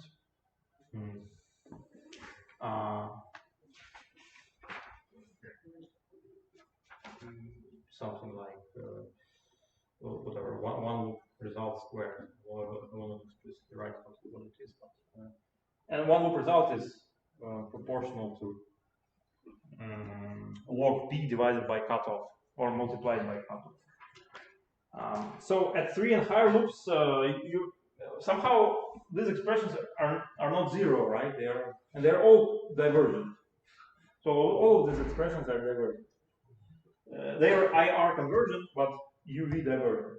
So you have to do something about that. So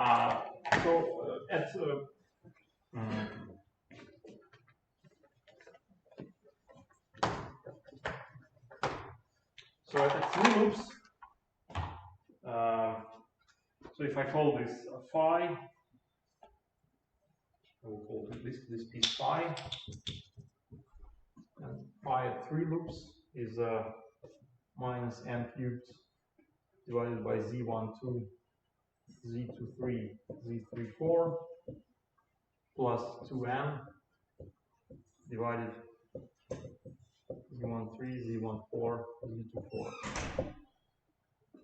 I mean, this is done by mathematical computation of this thing at 3 loops. 3 loops.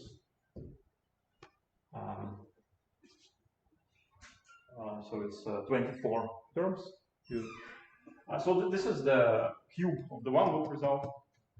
You see, this is just z12 bar times z12, z23 bar times z. So it's factorized. So it's 8. And this is some extra piece.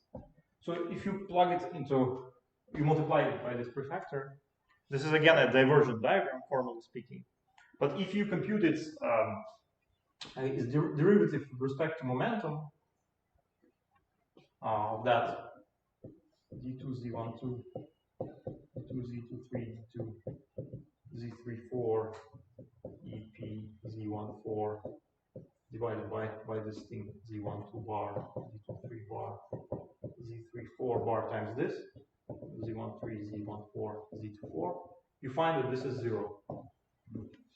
So that means it's some undefined constant, regularization dependent, but it's not divergent. So it's a regularization dependent constant. So this proves that it's true. Yeah. But regularization, what kind of regularization are you? Well, here I don't use any regularization because Yeah. if I differentiate with respect to momentum, this is convergent. Yeah. You could assume some regularization, like you could put here z12 to the power epsilon, for example, or something, right? If you like. But the derivative is convergent.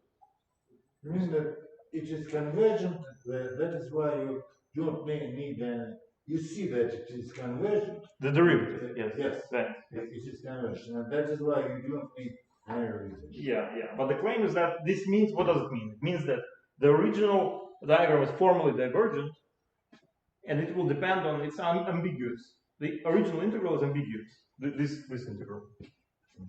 It depends on regularization. But it doesn't have terms like, if it was divergent, it would be log p epsilon. Okay. So its derivative with respect to momentum would not be 0, you see. That means, so ultimately this means that there is no free loop contribution to the beta function either.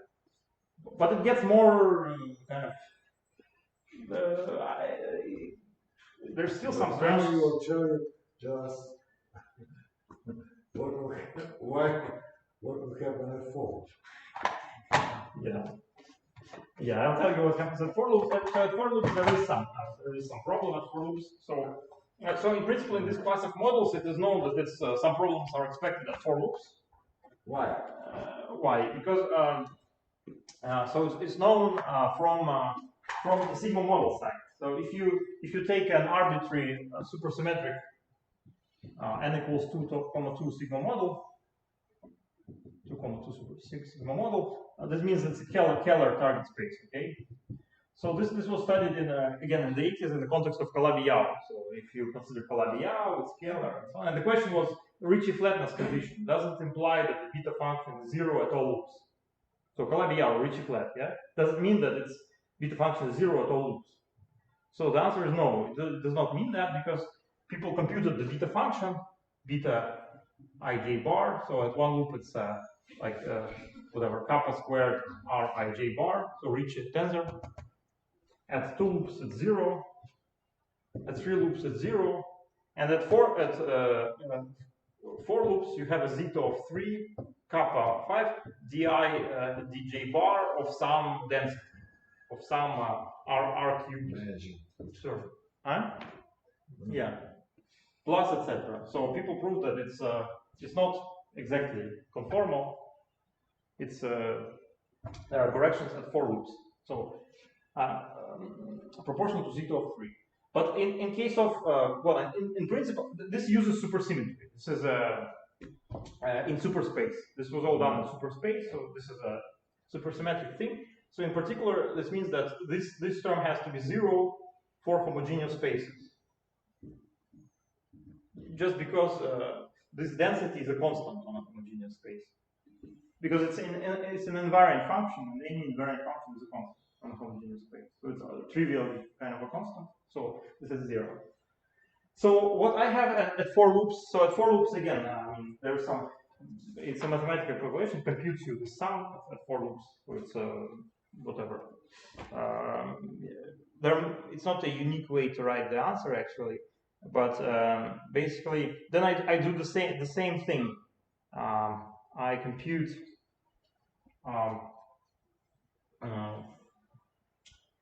yeah, so I compute the derivative. You do not introduce any regularization again?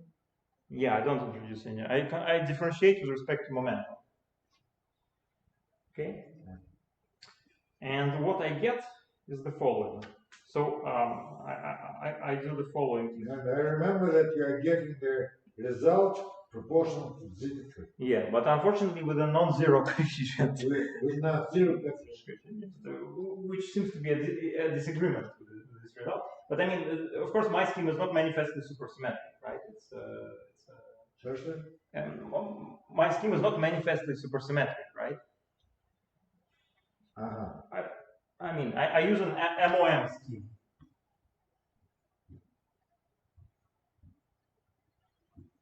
I mean, the reason why I use it is just because it seems to be the kind of, I don't know, I haven't found a more, a simpler natural scheme here. Okay. It must exist. But you mean that your subtraction scheme? Yeah, the subtraction scheme breaks supersymmetry. Breaks.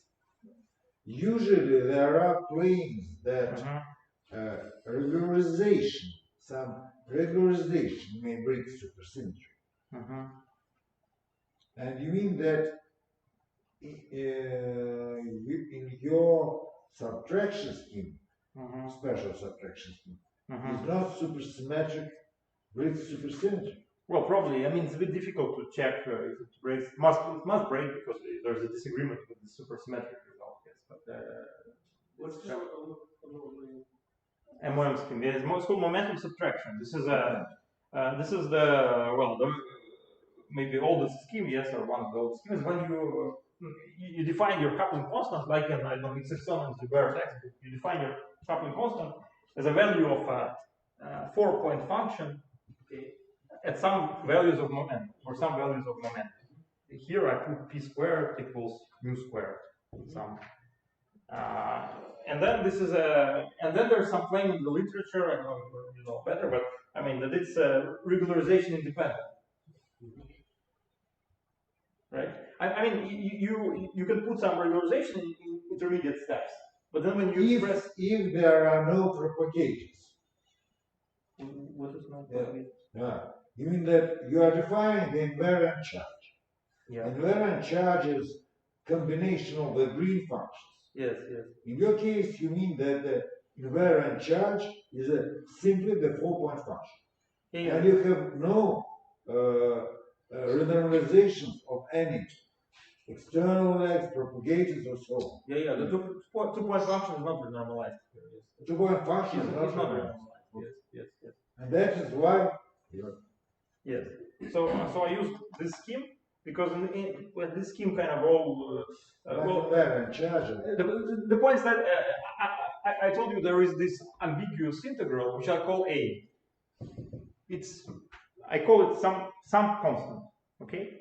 And the point is that when I express everything in terms of renormalized, A will just drop out. This is like people are in QED calling Gell-Mann law function.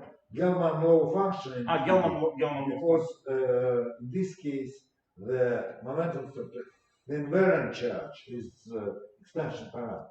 Yeah, so basically there are two common ways of renormalizing stuff. One is related to regularization. For example, you say we use dimensional regularization, and then we drop some logarithms or some poles. or we use, say, higher derivatives and drop leading logarithms. And the other thing is like the physical scheme, which is this one. You normalize your 4-point function, and then it's regularization independent. Yes. So and it seems, well, it's the easiest scheme to apply here. That's maybe why I used it. So, but it's true that then there is this A guy features at for loops as well, and it consistently drops out when I formulate everything in terms of normalized thing. So then I get a regularization independent answer, which says that the beta function is minus n kappa squared minus 9 halves n squared kappa to the 5 plus etc. Sorry, zeta of 3.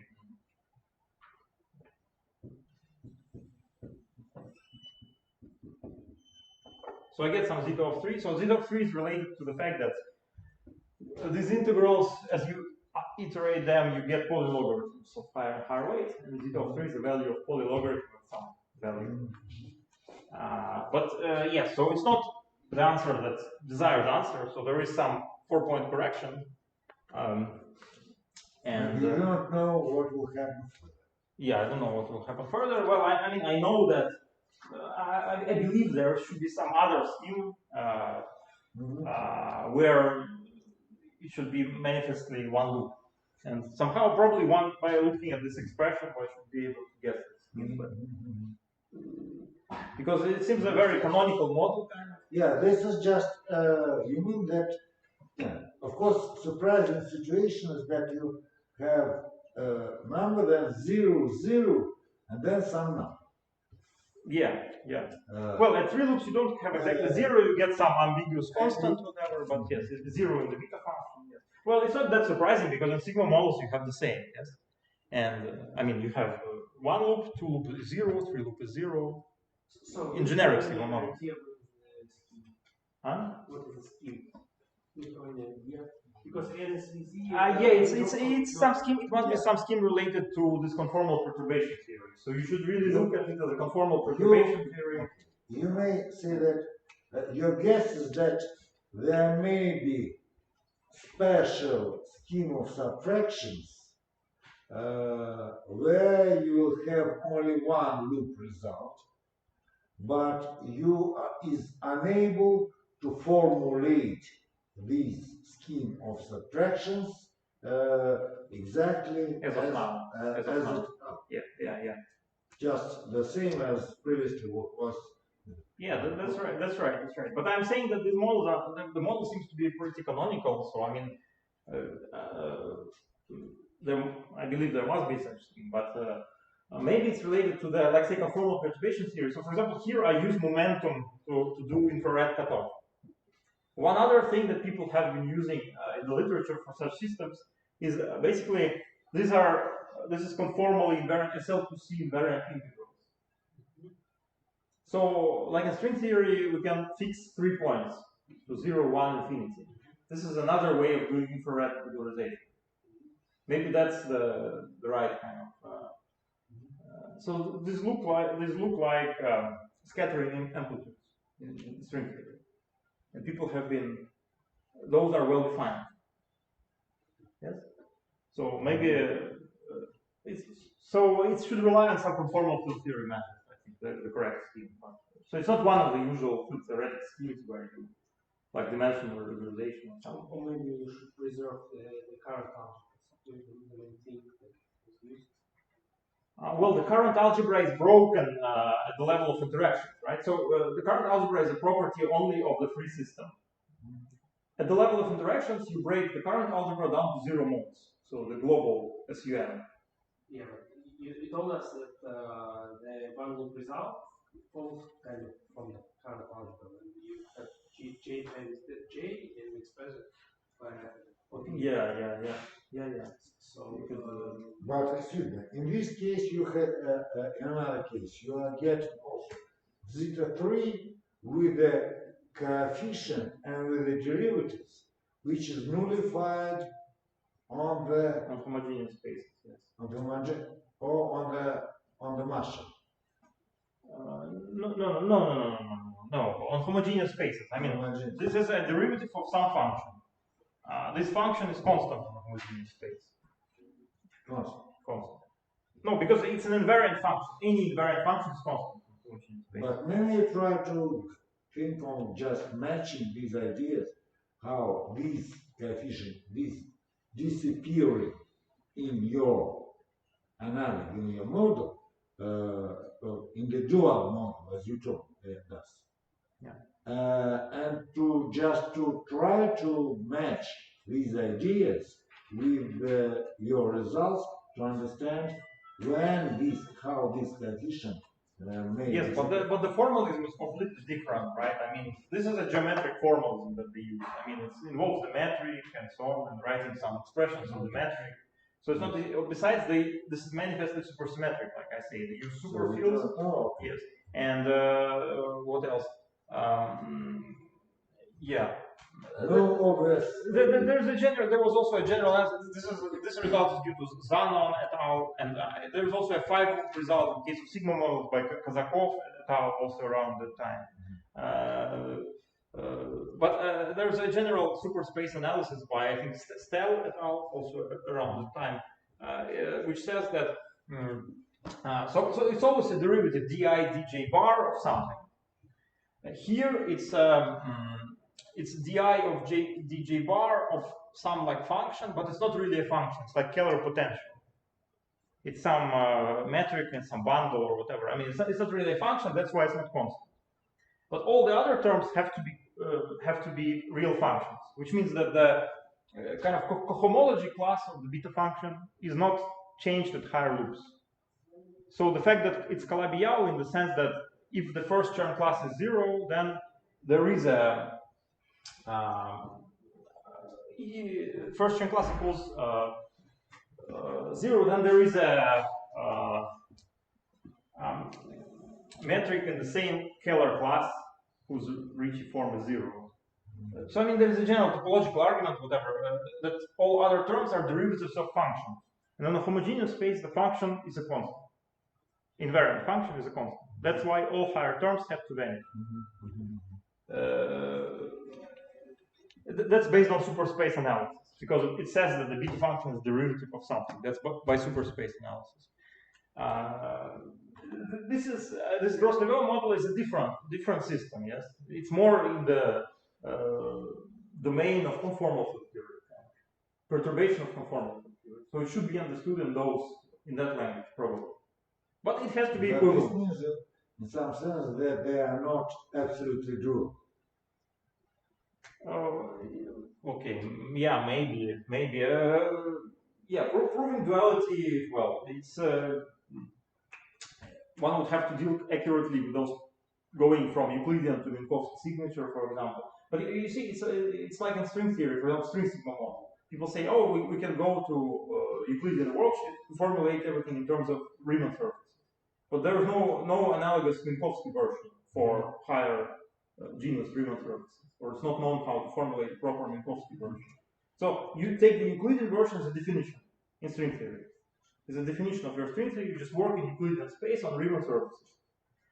Here I also would prefer to use this logic. I take this Gross-Neveu model, Euclidean Gross-Neveu, as a kind of definition, and then try to solve everything in terms of it.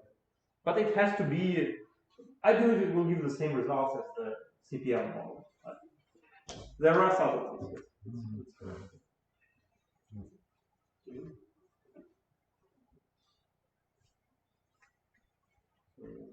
Wait, the answer.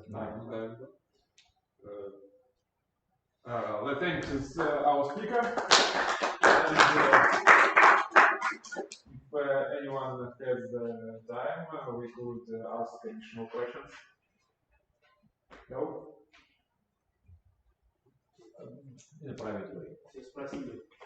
Okay, let's thank speaker.